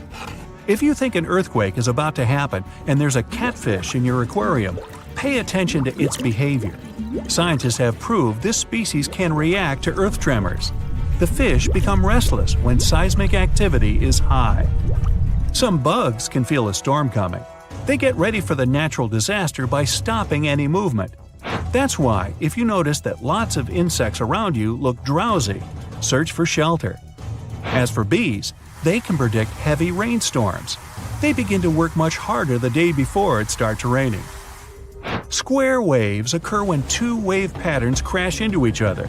This phenomenon looks awesome, but only if you're watching it from the shore. Don't even think of getting in the water to play in such waves. In that place, there are cross currents that can easily pull even a skilled swimmer under the surface. And if you see wild, choppy waves carrying ocean debris and seaweed, stay out of the water too. It can be a sign of a strong rip current. It can carry you far away from the ocean. If you see smelly green stuff on the surface of a lake or sea, stay away from the water. It can be a hazardous algal bloom. You won't be able to tell whether it's toxic or not at first sight. That's why it's better to steer clear of it altogether. 3 or 4 days before a hurricane arrives, the sea or ocean surface can swell up to 6 feet. Waves hit the shore every 9 seconds. The closer the hurricane, the more rapidly the waves crash against the shore. They also get higher, sometimes up to 16 feet. The sky is littered with light, fluffy clouds. Roughly 36 hours before the hurricane reaches the shore, the atmospheric pressure begins to drop. After that, the wind speeds up. Wispy, hair-like clouds appear in the sky. 18 hours before the hurricane makes it to the shore, the sky opens up and it starts to pour. The rainwater often floods low-lying areas, welling up to 15 feet. When the hurricane is 12 hours away, a powerful gale starts to bring along loose debris. 6 hours before the landfall, the wind speed is already 90 miles per hour. It's strong enough to break and even uproot trees, fling around large debris, and flip cars. By the way, let's say you're sailing and there are some sharks circling your boat. Keep an eye on them. If the predators suddenly leave you alone and head for deep water, it might mean a hurricane is drawing closer. Get back to dry land as fast as you can and warn others. If during a period of heavy rains, you hear a roaring sound, it might be a flash flood moving in your direction. If you're near a river at that moment, you might see debris coming down with the flow. The water can be changing its color and becoming cloudier and darker. These signs should set alarm bells ringing in your head.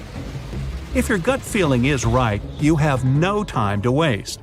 Try to get away from that place as fast as you can. Flash floods are often lethal. If you're out in the wild, pay attention to the water in creeks, streams, and rivers. If it's falling or rising rapidly, it might be a sign a landslide is about to happen.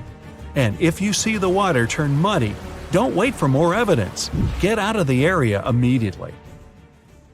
It happens every 43.8 seconds. I'm talking about car theft in the USA. Yep, every minute someone loses their precious vehicle to crooks. If you want to learn more about these heartbreaking stats, here you go. Over 800,000 car thefts were reported in the US in 2020 alone, and Ford pickups win the award for the Crook's Choice, since it was the one most frequently stolen. Also, New Year's Day had the most thefts. Seems like we all need to keep an eye out for our cars.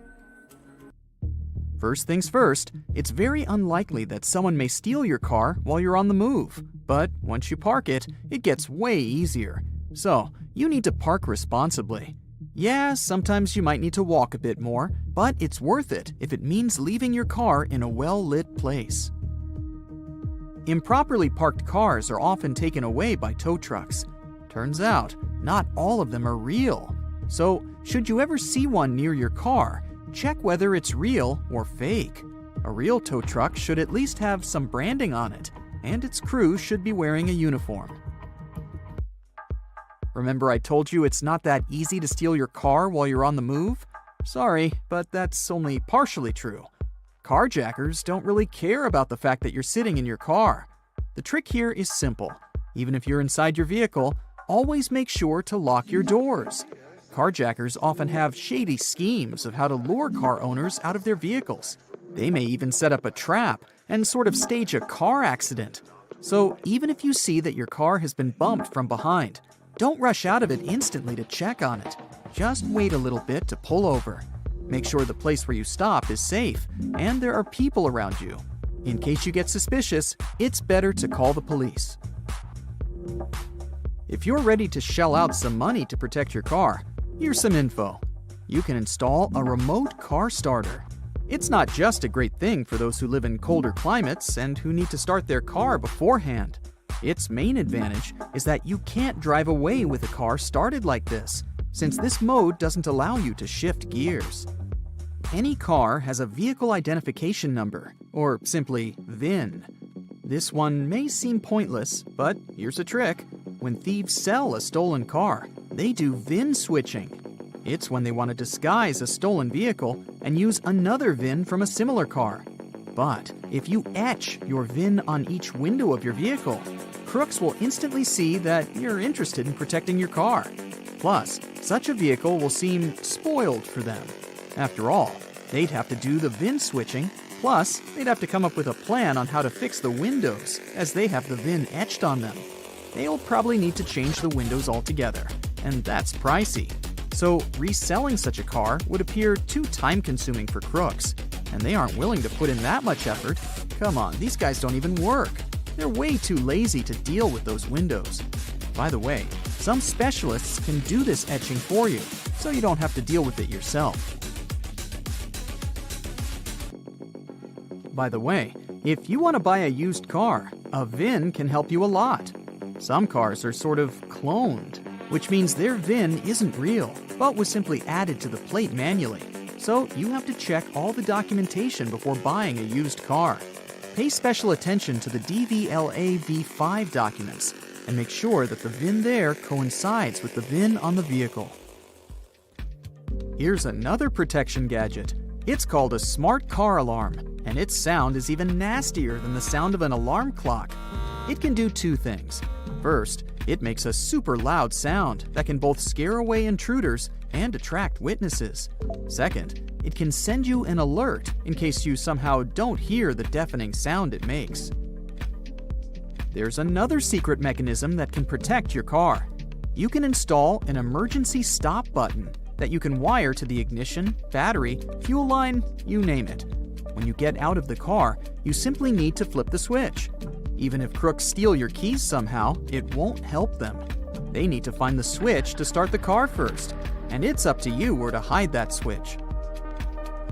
We all know that the more security you have in your car, the better. Crooks don't like to mess with technologies, and the statistics prove it. Tesla, along with other high-tech cars, were the least stolen ones over the last few years. However, modern doesn't mean safe and crook-proof. Many cool vehicles have engine management diagnostic ports. Sounds super convenient, but there's a downside.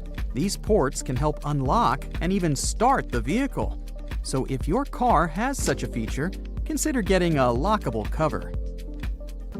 Always check whether you've closed the windows before leaving your car. Even the smallest gap is enough for a crook to open the door and steal the car. Yeah, don't tell me it's obvious. I somehow see cars with open windows every single day. If a crook really wants to, they can simply smash a window with a heavy object or even a rock. See what I'm driving at? Try not to make crooks want to open your car. That means there shouldn't be any valuables visible. So please, no laptops or purses on the front seat. Hide them in the trunk or take them with you. There are many options. Just don't show thieves that there's something they can steal from your car. Keeping a spare key in the glove box isn't the best idea either. Crooks know where to look for it. It's really simple. They've opened the car, which isn't that complicated, and they just open up the glove box, and they're free to drive.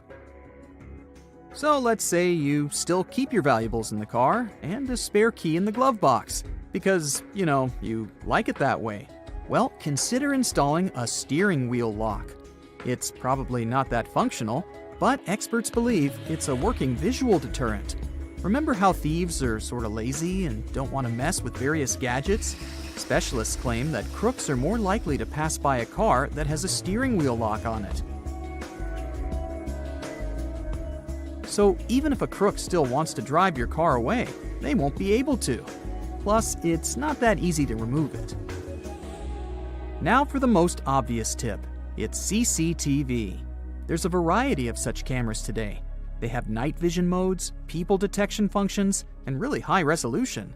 Literally anything you might need. A real camera can help you watch your car 24/7. But in case you don't feel like spending money on that, you can install a dummy and hope that the thieves won't figure it out. Okay, let's imagine the worst. Someone ignored all of these simple tips and got their car stolen. What should they do? First, they need to provide all the information to the police. So make sure you know the color.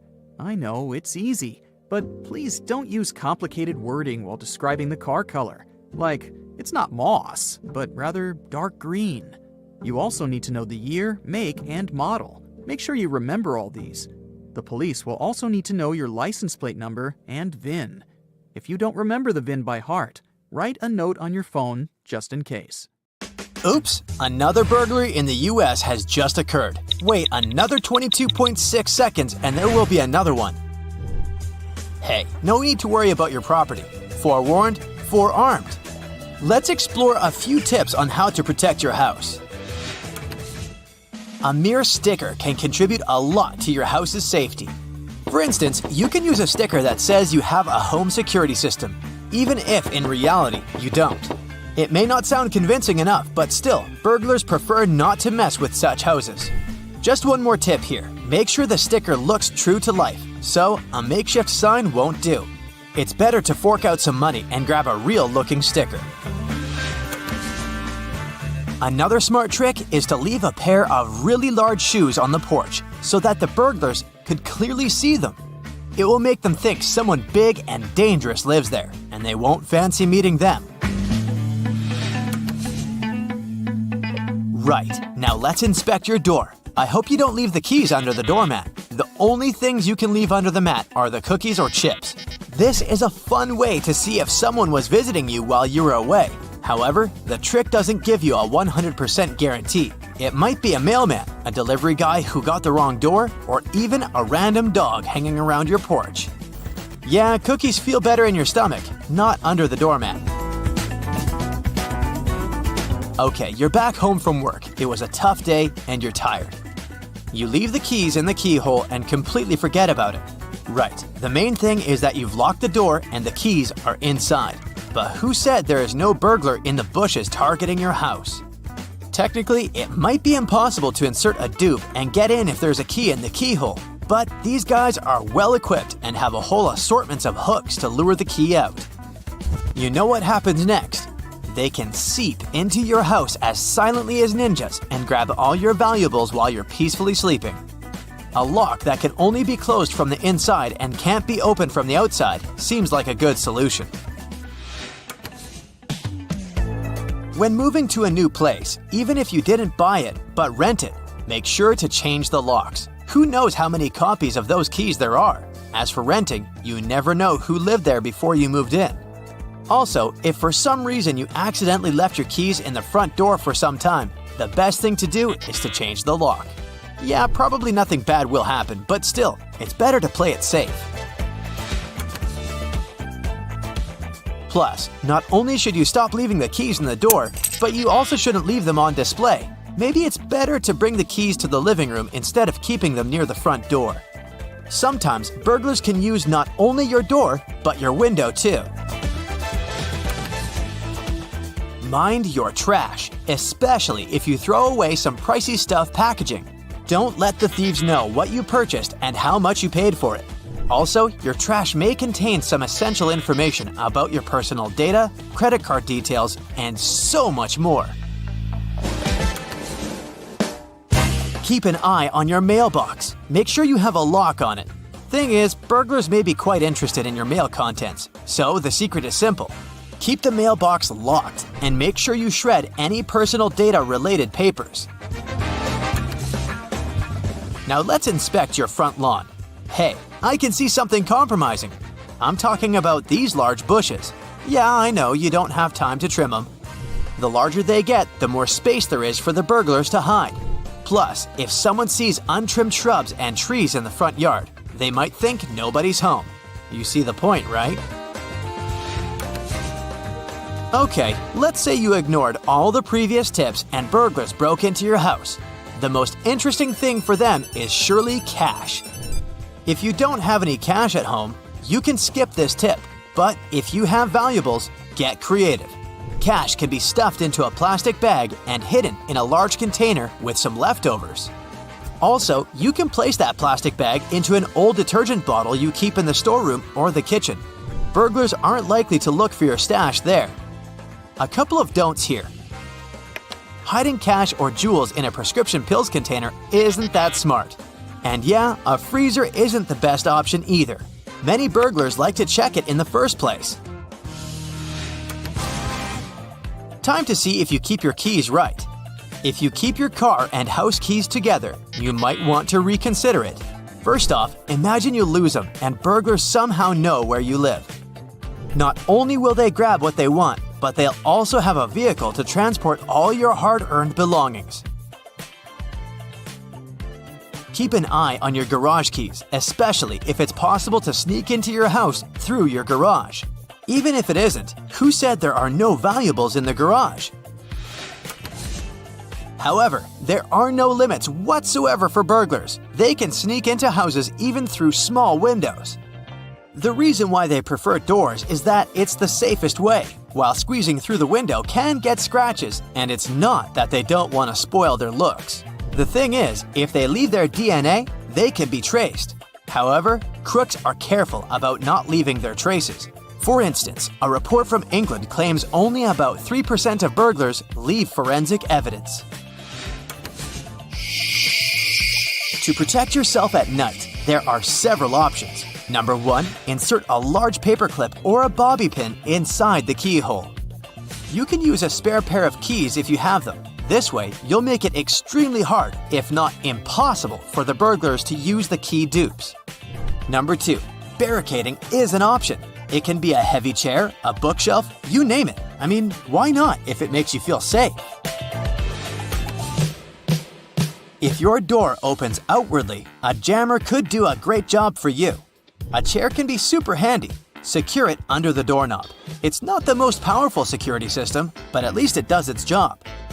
Binding the doorknobs or handles together can be an option too. A dummy security camera can protect you during the day and night.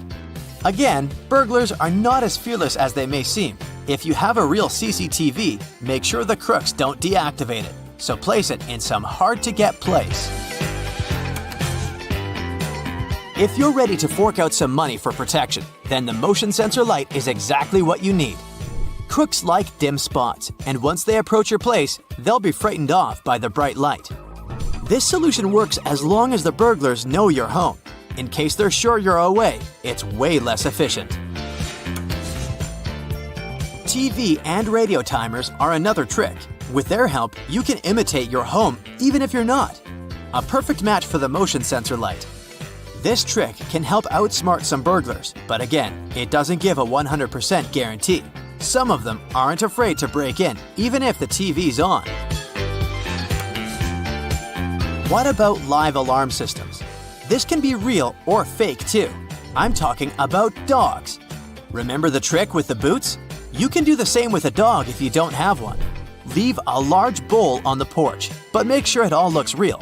I mean, the bowl should not look untouched and brand new. Hey, do you know all your neighbors?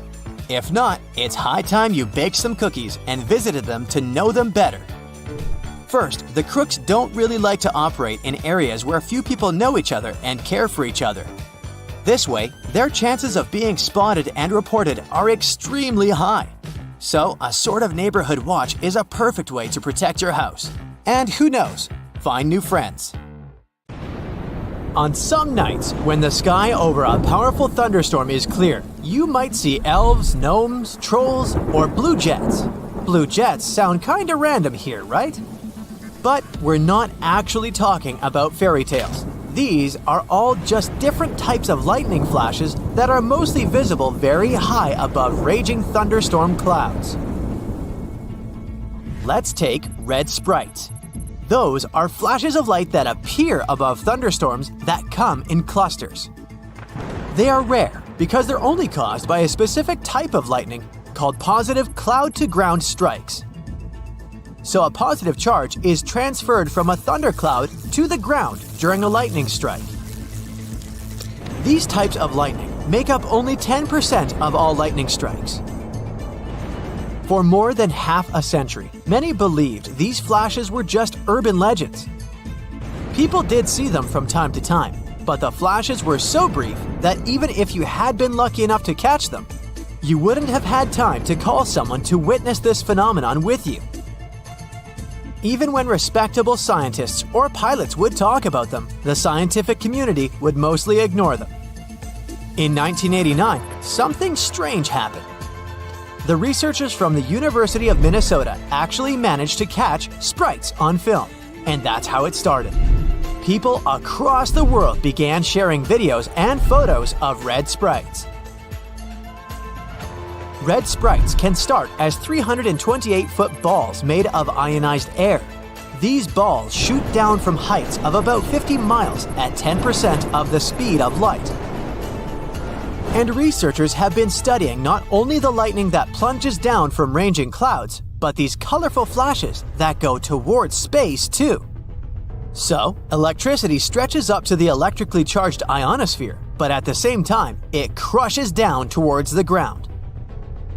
Red sprites come in different shapes, like these big, cool jellyfish sprites that sometimes have areas that measure up to 30 square miles. You may see carrot sprites or column sprites. They're similar, it's just that carrots also have long tendrils. The lower parts of tendrils are often blue, while the higher ones are red. On August 22, 2022, we were able to take some stunning photos of red-white streaks in the sky above the Atacama Desert in Chile.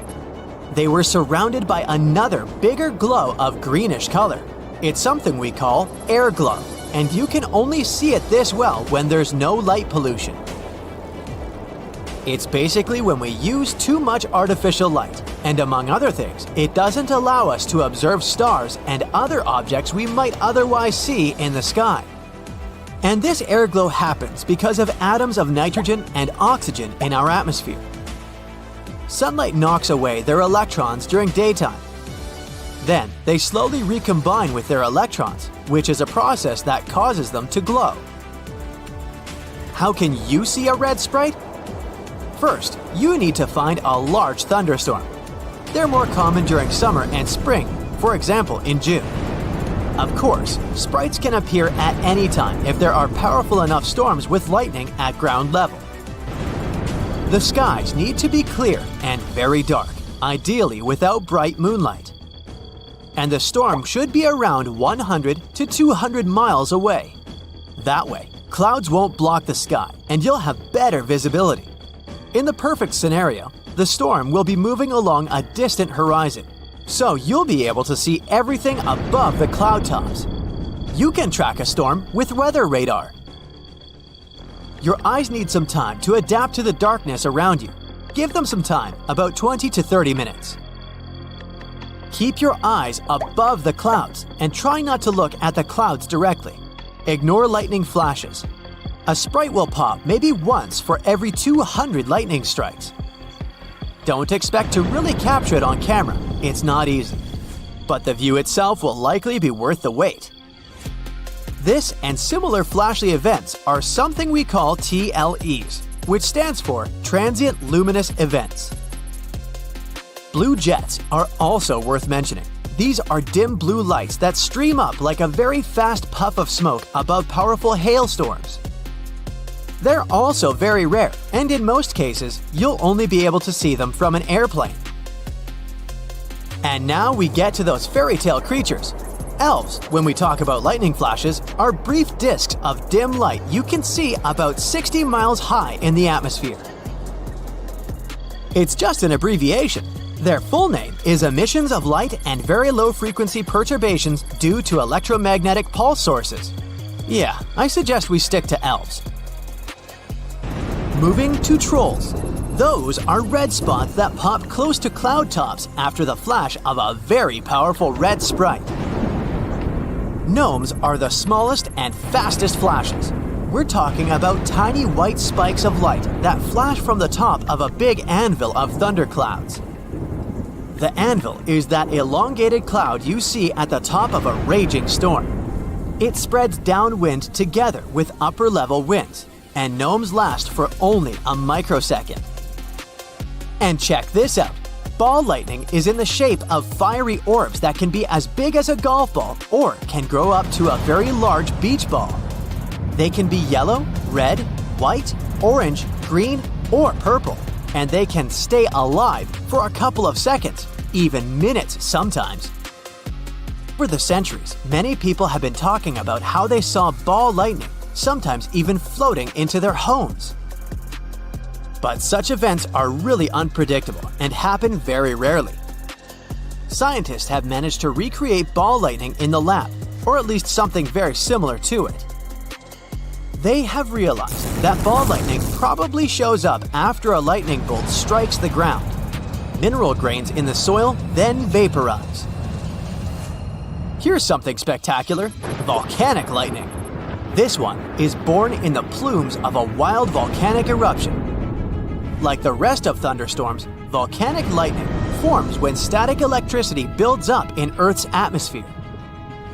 And then it gets released in the shape of a lightning bolt. Scientists don't understand the whole mechanism here, but they think it's related to charging. For example, ice charging is what causes thunderstorms to form. It plays a part in producing lightning during volcanic eruptions too.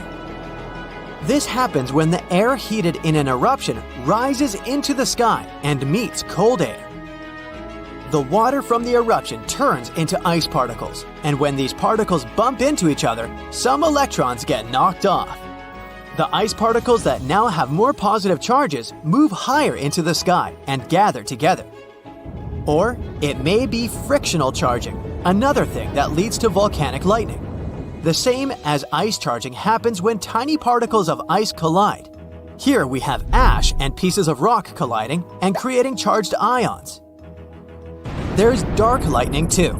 Over 10 years ago, researchers discovered that thunderstorms could generate brief but very strong bursts of gamma rays, which is the form of light with the highest energy. They are so bright that they can blind sensors on satellites, even when they're hundreds of miles away. They can also create antimatter. Antimatter is a type of matter made of particles with opposite charges compared to the particles in normal matter. Imagine having two boxes full of blocks. Some blocks are red and some are blue. When these pairs touch each other, they disappear or annihilate and turn into energy. That's what happens when particles of matter and antimatter meet. And these flashes could be the result of dark lightning because it gives off light that's not really visible. Regular lightning involves slow electrons. In dark lightning, electrons are high energy. They crash into air molecules and, by doing that, produce gamma rays. Hey, look, it's your friend George, and he has a dog you've never seen with him. That's because it's his sister's new pup, and it's so cute too. You desperately want to pet it. But instead of just getting down to it, here's a few things to consider. First, turn to your friend and ask if it's okay to pet the dog. For all you know, this dog in particular might not like to be petted. It might be afraid of strangers, or even a bit skittish around them. Who knows? It might just be having a bad hair day. Maybe the mail carrier didn't bring it a cookie this time around while delivering the mail. Looking at the dog, you can start to approach it carefully. Or better yet, you can let the dog approach you instead. See how it reacts. Definitely don't rush with open arms if you're coming in for a hug. Don't make any sudden moves, and don't look fearful, or it might give a signal for the little guy to go into a defensive stance and curl up. You don't want that. The end goal here is to make it be your friend, right? If you really want to be sure it's willing to engage with you, ignore it. Okay, that sounds counterproductive, but picture this. You're out talking to your friend, pretending the pup doesn't even exist. It starts getting interested in you because you're a new person, and now you've got its attention. The rest is easy. Still, if you do decide to approach it, let it take the final steps. Oh, and don't look it directly in the eye. Get this, you know how polite it is to look someone in the eye while you're talking to them? It can even be considered common courtesy. Well, in the pooch world, it means the opposite. They might not like you too much if you look them in the eye. In fact, I'm fairly sure they might think you're rude instead. Okay, you've successfully approached the dog you really want to pet. Now, you let it sniff you. Relax your posture, but slowly, as you don't want to startle your new friend. You can extend your hand now, but still slowly. Do it with your palm facing down and your fingers slightly curled under for safety reasons. A little nip can still hurt. Let the dog get comfortable with you. If you notice that it's sniffing your hand for a long while, let it. Dogs need to get comfortable with strangers too. If it gets too excited though, it might become the one invading your private space instead by jumping around and licking you. Don't fret though, just remain calm. If you start getting uncomfortable, you can get yourself out of the situation by turning away with your arms folded. Like this, you'll become boring to the dog and it'll start losing interest in you. The owner can then have a chance to calm it down or even take it away. If you're speaking to the dog, be sure to use English, as this is the most common language for dogs. Actually, I made that up. Rather, just make sure to use a calm and reassuring tone. Here's the part you've been waiting for. You can go ahead and pet it. Now, don't jump it and start hugging it though. Keep the pace you've had with it so far. Don't pet it on its head. Your hand won't be in their field of vision if you do this, and you've got to admit, a hand coming out of nowhere would freak out just about anyone. You can start by stroking the dog's ears and neck. They also enjoy rubs on their back and shoulders. While petting the dog, keep paying attention to its body language, because if their body is slightly curved, they're wagging their tail and circling you with excitement. It's a good sign, and it means they want to get to know you. One thing we love about dogs when they're playing is extending their legs on the floor while bowing down. If they do this, you're in. They want to play. But be on the watch for behavior that indicates they're not enjoying your company all that much. If they're showing you their teeth or growling at you, that's a sign to back off. A stiff standing tail can also mean they're feeling threatened. There's another way dogs can show they're stressed and anxious too, by licking their lips or even yawning. During your interaction, always respect the dog and keep in mind they have their own boundaries too. You go back home and your own dog, Riley, is waiting for you at your doorstep. Excited as ever, he licks your face and jumps around you. His best friend is home. To make your dog love you even more, get down to its level once in a while and lie on the floor with your best bud. When you do this, give it loads of kisses and affection. They love it and will be sure to give back twice as much. Now, you might get a bit of drool on your face, but it's for a good reason. I mean, come on, just look how happy it is looking at you. It's important to keep them happy, and one thing we can do is grab a tennis ball and play fetch with them. It doesn't need to be a tennis ball, though. A plastic water bottle would probably work as well. Say you're out in the woods walking with your buddy and he brings you a huge stick. His tail is wagging, so you know he's proud of his achievement. If he's trying to give you the stick, chances are he wants to play fetch. So, grab that stick and throw it far. Your dog will be back with it faster than you can count to 10. Wait, is that 2 sticks he has now? More fun, I guess. Down these woods, there's a little lake. Some dogs absolutely love water. If yours is like mine, chances are at the beach or next to a lake, it's going to spend more time in the water than sitting next to you. Before this, though, make sure your dog can swim. Jump in the water with it and see how well it does. If it can't swim, there's still a way for it to enjoy being out in the water. It's called a doggy life vest. Just be sure to strap it tight before you both take a dip. Remember those days when you would spend the entire afternoon playing hide-and-seek with your friends? Well, guess what? You can do that with your dog, too. Their noses are great, and they love showing off how good their sense of smell is. You probably noticed how they spend their time during walks, half looking at the scenery and half smelling things. Pick a good hiding spot in your house and call your dog. It'll come and find you. Chances are it's going to be confused at first, but once it gets into the game, you're both going to have a good time. It's important to make sure your dog is social, too. Set up play dates whenever you can, especially when they're puppies, so they learn other dogs are okay. Hanging out with your friends is an important part of your social life, and it's the same for your dog. They get really excited when they meet someone new, and if they have a whole afternoon to get to know them, they're bound to have a happy day. Throw a whole puppy party if you want. Lots of dogs hanging out together, and even more things to share and talk about. At the end of the day, before you both hit the sack, both of you can enjoy a bit of quiet time together. My dog is a lap dog. Any chance he gets, he lies on my lap, even if there's already a computer on it. He doesn't seem to understand what paying the bills mean, but I can't say no to his cute little nose, so sometimes I put work aside for a few minutes and give him the very deserved tummy rubs he deserves. There's a whole bunch of other things you can do, like teaching your dog a new trick. It doesn't matter what age it is, what matters is how much it loves learning. If it doesn't know how to roll over, grab a sack of treats and get to work. It'll appreciate it as much as you, and it might even be something neat to show your friends when they come over. Good dog, Riley. Oh, you're such a good boy. Did you know that most break-ins take place in the middle of the day? The FBI says burglaries happen midday because people are outside the house. Don't let your home be an easy mark for theft.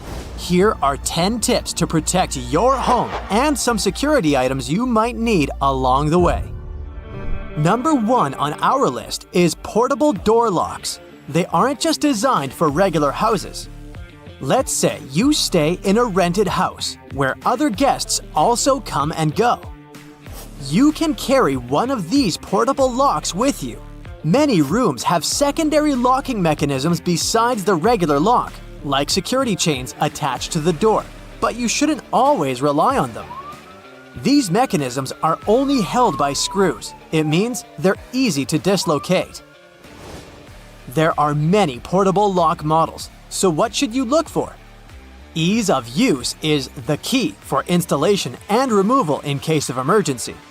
Most inward swing doors are suitable for these items. Add-A-Lock is a good example. You can find it on Amazon. It's fairly inexpensive, has a versatile design, and most importantly, comes in one piece. It takes seconds to upgrade your safety. You insert the claws into the door's strike plate and then close the door. It'll be held in position with a handle. There you go. Burglars don't hang out in your house or bother stealing heavy stuff like TVs. They want to get in and out in under 10 minutes. What you should do is take some precautions to slow them down. Laminated glass is great for this. You should consider investing in it. Normal windows that are made with tempered glass can shatter easily, but laminated windows are like shields. They can crack but not break apart. Instead of making smashing noises and grabbing attention, the burglar will probably leave. The structure of laminated glass is different from the regular one. It holds the piece intact even after a strong impact. Laminated glass windows are 100 times stiffer and 5 times more durable than standard. What makes these types of glass so special? Firstly, it's made with layers. There are 2 layers of glass, and there's a vinyl material in between that helps keep the 2 layers intact. As a bonus, laminated ones have a soundproofing feature. 2 birds with 1 stone.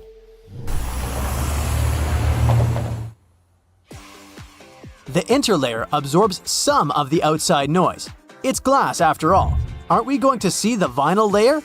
That might be the question that popped into your head. Nope, laminated glass is transparent, just like other types. Enjoy the crystal clear views while staying safe. I would say, but unfortunately, it's expensive to get these specifically manufactured burglar deterrent glasses. You can have professionals install a laminate film onto your standard windows. Or you can even buy security film. They all work according to the same principle, but obviously, these alternatives cannot be as strong as the laminated glass itself. The next few tips come from an ex-burglar, Michael Fraser. Now he's giving bits of advice on how to protect from theft. His first tip is quite interesting. Don't put a "Beware of the dog" sticker if you have a dog. If a dog can walk around the house without triggering the alarm, so can a human. This is the way burglars think. Plus, many dogs get friendly in a short time unless they're specifically trained to catch strangers. Otherwise, they can easily be put in a room and, well, you know the rest. Bye-bye to precious items. Advertising your house for sale online is a standard procedure to attract potential buyers, but also thieves. With your innocent pics, burglars can have floor plans with virtual tours. They can easily spot the entry and escape routes. Sounds like a perfect plan to rob a house. Number 5 is buying a home security system. It helps prevent thefts and notifies you if that happens. According to the data, homes without a security system are almost 3 times more vulnerable to break-ins.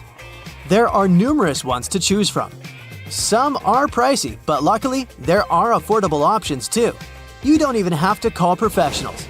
This do-it-yourself security system from Amazon is an example of a budget-friendly gadget with useful features. These types of devices are designed to be easy to install. You'll be guided through an app for the software and for the product itself. Bonus, you won't have to deal with screws, tools, or drilling. They have fast emergency dispatch that can notify the authorities if you say so. Since it's easy to set up, it's perfect for short-term residents too. Remember I mentioned that if a dog can walk in the house, so can a thief? Well, technology is not in favor of thieves. These types of devices can now detect intruders and be friends with your pet. The sensors can be put in the window, doors, and corners, but still be adjusted to avoid fake alarms by the pets.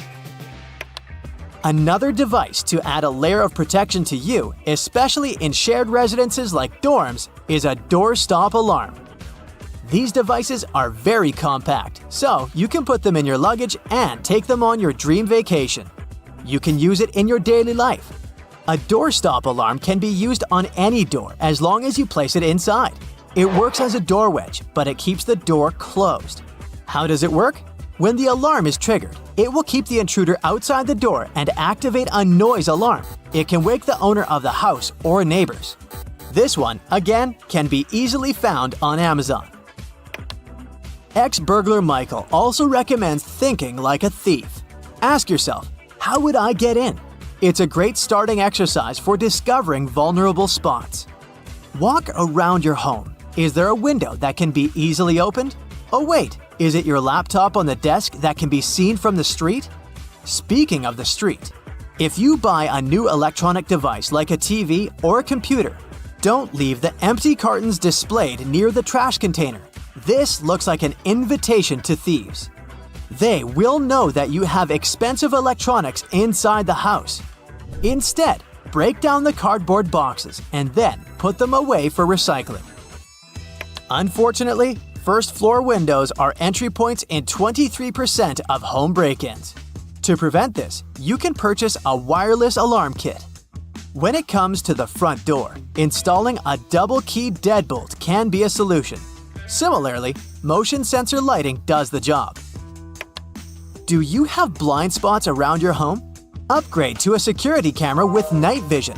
If you want to see what's happening inside your house rather than outside, you can get one of these cool security gadgets. Orbi Robotic Mobile Sphere is like a ball, but it has a camera inserted in it. It doesn't have a limited view. Imagine you're at the office and want to play with your dog. Your four-pawed best friend can chase the ball at home while you're away controlling the device. Ah, okay, we're here to save your house from burglars, so I'll leave fun pet toys for another video. Here is a shocking truth about fences. Most people believe that fences are like guardians protecting their property. Sorry to break it to you, but even tall and solid ones aren't as secure as you believe. The number one rule of a thief is not to be caught. And if they broke into a house with fences at night, they'd be perfectly covered. Your neighbors can't see who that person is. You know, unless they have X-ray vision. The fences should be hard to climb. One of the points of having a fence is privacy. But I'm just saying metal, wire, and picket fences are harder for intruders to fly in. So, we cracked the burglar's code. Implementing the tips on our list might help you discourage and prevent burglary and keep you safe. Did you experience such unpleasant incidents? If so, do you have any other tips for fellow Brightsiders to watch out for? Burglaries are on the rise in your neighborhood, and you have concerns about whether your house might be vulnerable. You have no surveillance system, so tonight you're placing some foil over the front door handle before you go to bed. This will help identify if someone sneakily tries to enter while you sleep.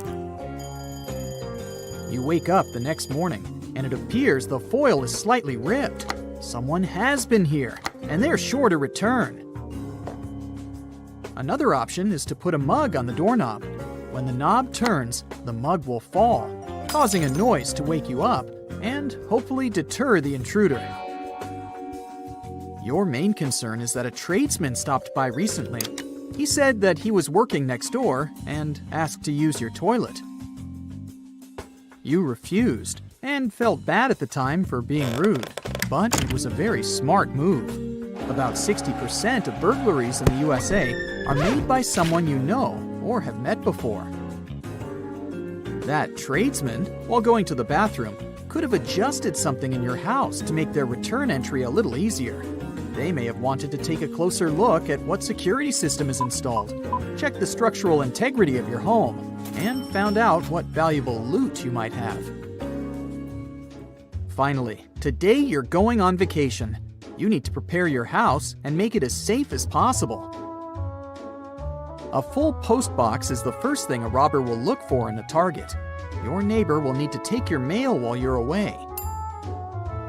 A well-manicured property is a clear sign that you are always there. You've always kept your lawn mown and hedges trimmed, so you will need to arrange for someone to do this while you're away. If it was winter, any untouched snow around your house would also make it a target. Having a neighbor make pretend footprints that show recent activity will also provide a deterrent. There are many types of hedges that act as a great first defense. Luckily, you have sharp-leaved shrubs along your fences. If someone jumps into your property and lands on a sharp or spiky bush, they will immediately cry out in discomfort. This will alert your neighbors of an intruder. And the foliage will also catch fragments of clothing that could be used as evidence later. In preparation for your trip the week before, you opened and closed your curtains at random times throughout the day. You made sure there were no clear patterns, so it won't matter if they're left open while you're away, just in case someone was scouting your property. Burglars spend several days walking or driving through neighborhoods, identifying the behaviors of each house. One thing they don't really like is a neighborhood watch. Criminals do their research before they start scouting and will avoid these areas. Something for you to organize when you get back. Now, move all your expensive electronics away from the windows so there's nothing of value in clear view. Put them inside a cupboard or a concealed room. Don't worry about TVs. They're too large and take effort to move. The criminals are more interested in the smaller devices, like an iPad and gaming devices. Put your small expensive items, like jewelry, in boxes and hide them away in a secret location. Surprisingly, a kid's room is a good spot.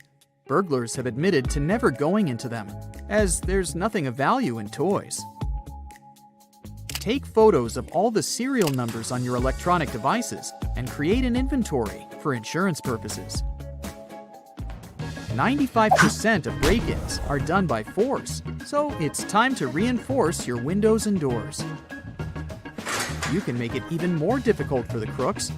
Remove all stools, chairs, and ladders in the backyard and put them into your garage. Otherwise, they will help provide easier access points to higher entrances, like the air conditioner box. This is one of their favorites. Without a way to reinforce it, it's easy to tear off and creates an entrance. Don't make it easier for them with a step-up. Burglars can break down a weak door within 1 minute. Install a metal frame instead of wood for more support. The hinges and lock should have adequate strength to withstand being kicked long enough until they give up.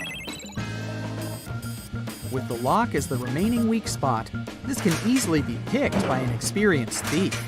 A simple protection lock that holds it in place will make sure it won't budge.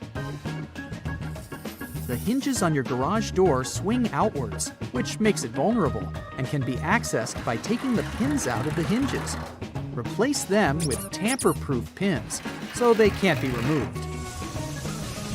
And lastly, the garage overhead door is one of the first places a burglar looks to access.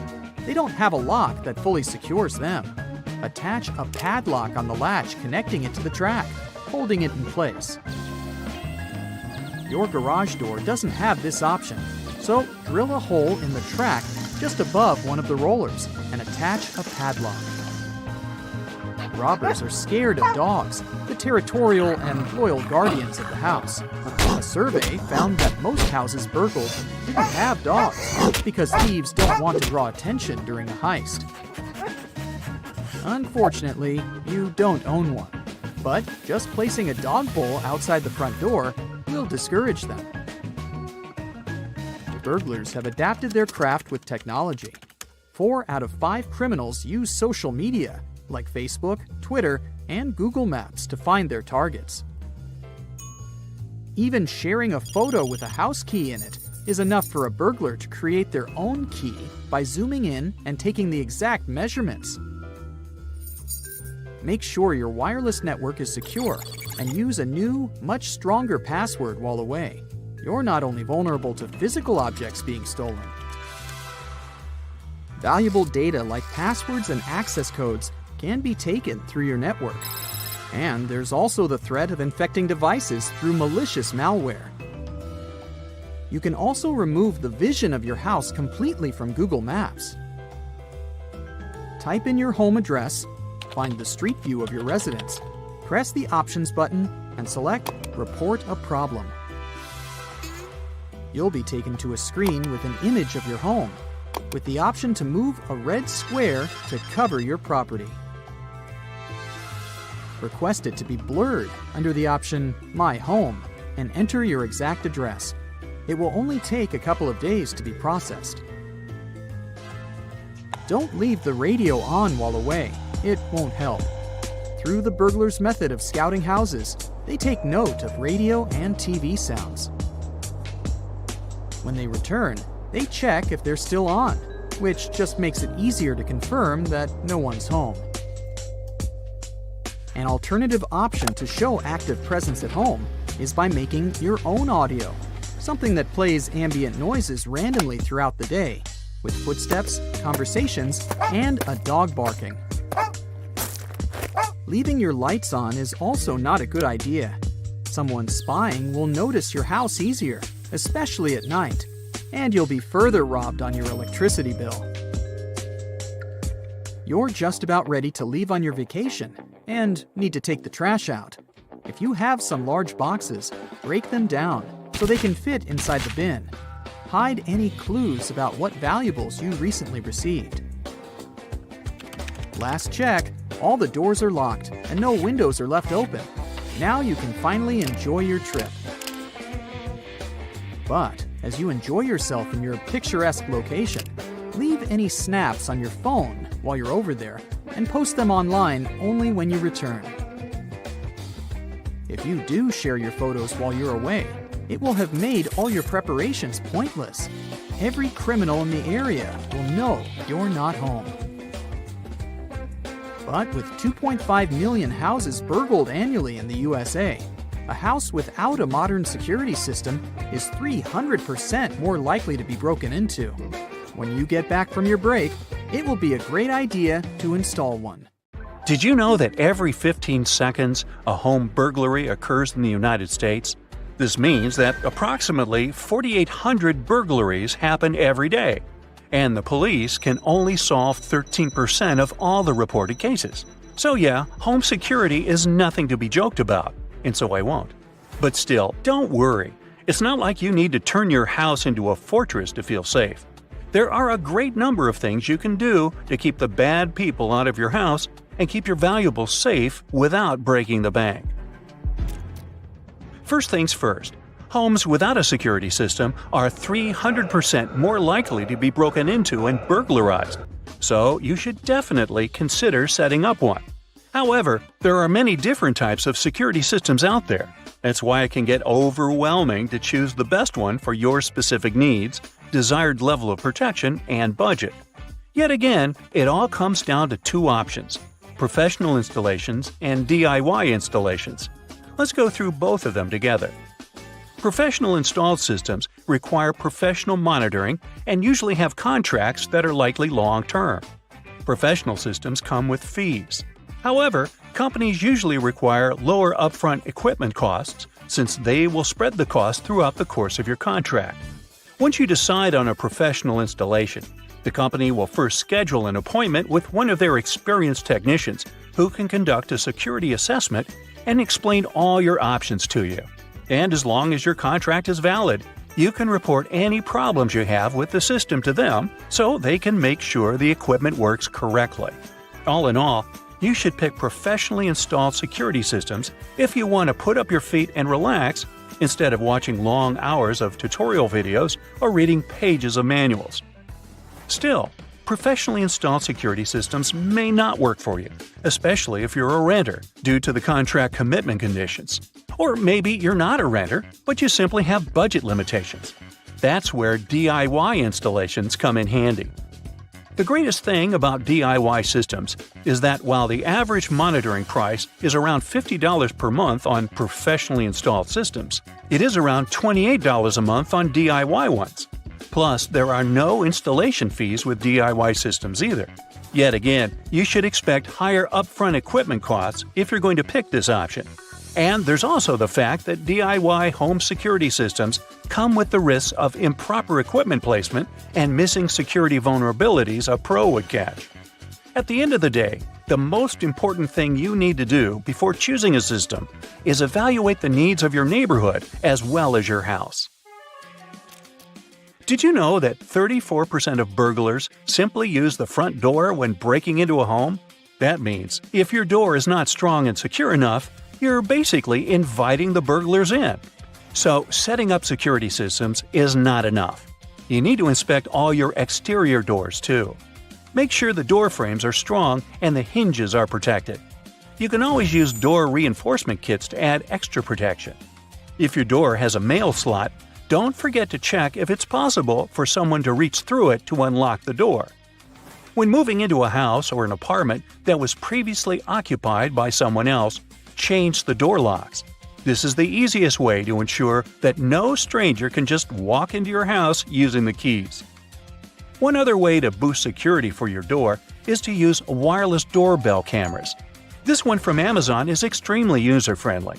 It's 100% wireless, it has a built-in rechargeable battery that can last 1 to 2 months, so you won't have to charge those too often.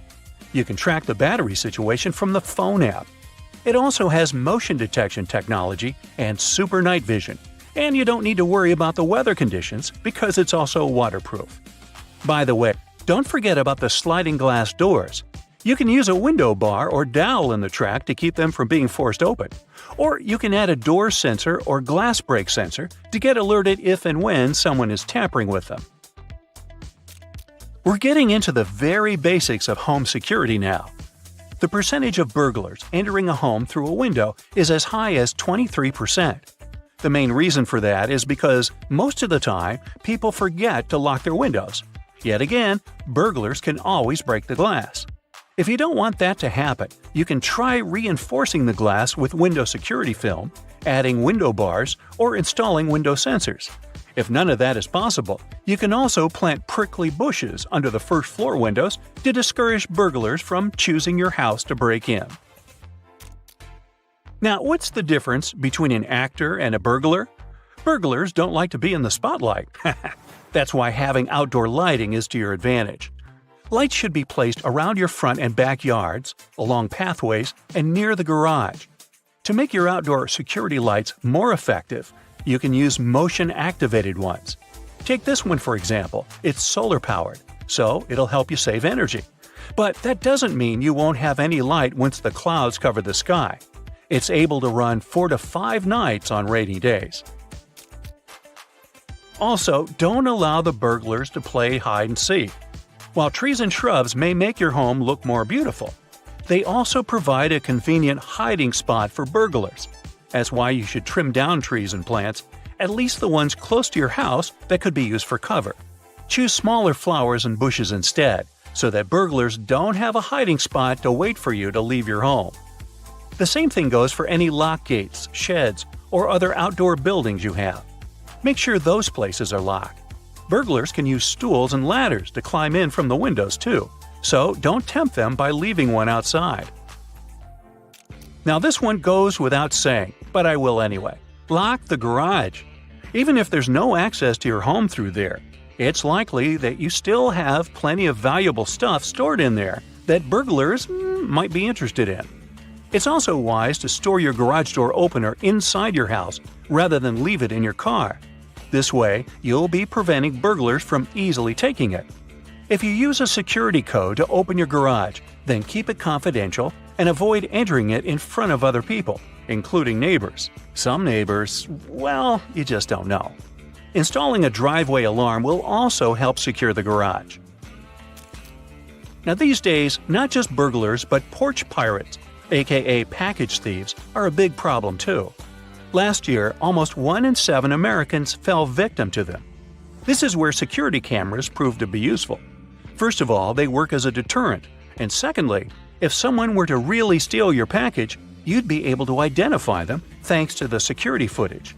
If you can't spare some money to get a good security camera for the time being, you can opt for a fake one. They're a lot cheaper, and they will help make your home look more secure than it actually is. This one is worth considering if you're searching the market. It contains a flashing light which makes it look as realistic as it gets. Now last but not least, having a safe wouldn't hurt. And don't worry, it doesn't have to be one of those uncrackable giant titanium ones in the heist movies, like Ocean's 23. Burglars may still be able to break into your house despite all the precautions. So you still need to make sure your valuables are protected at all times. You can hide all things important from your expensive jewelry to your vital documents in there just to be extra safe. If you're going to get yourself one, make sure it is fire-resistant, waterproof, and heavy enough that a thief can't pick it up and walk away with it. As they say, better safe than sorry. That's it for today. So hey, if you pacified your curiosity, then give the video a like and share it with your friends. Or if you want more, just click on these videos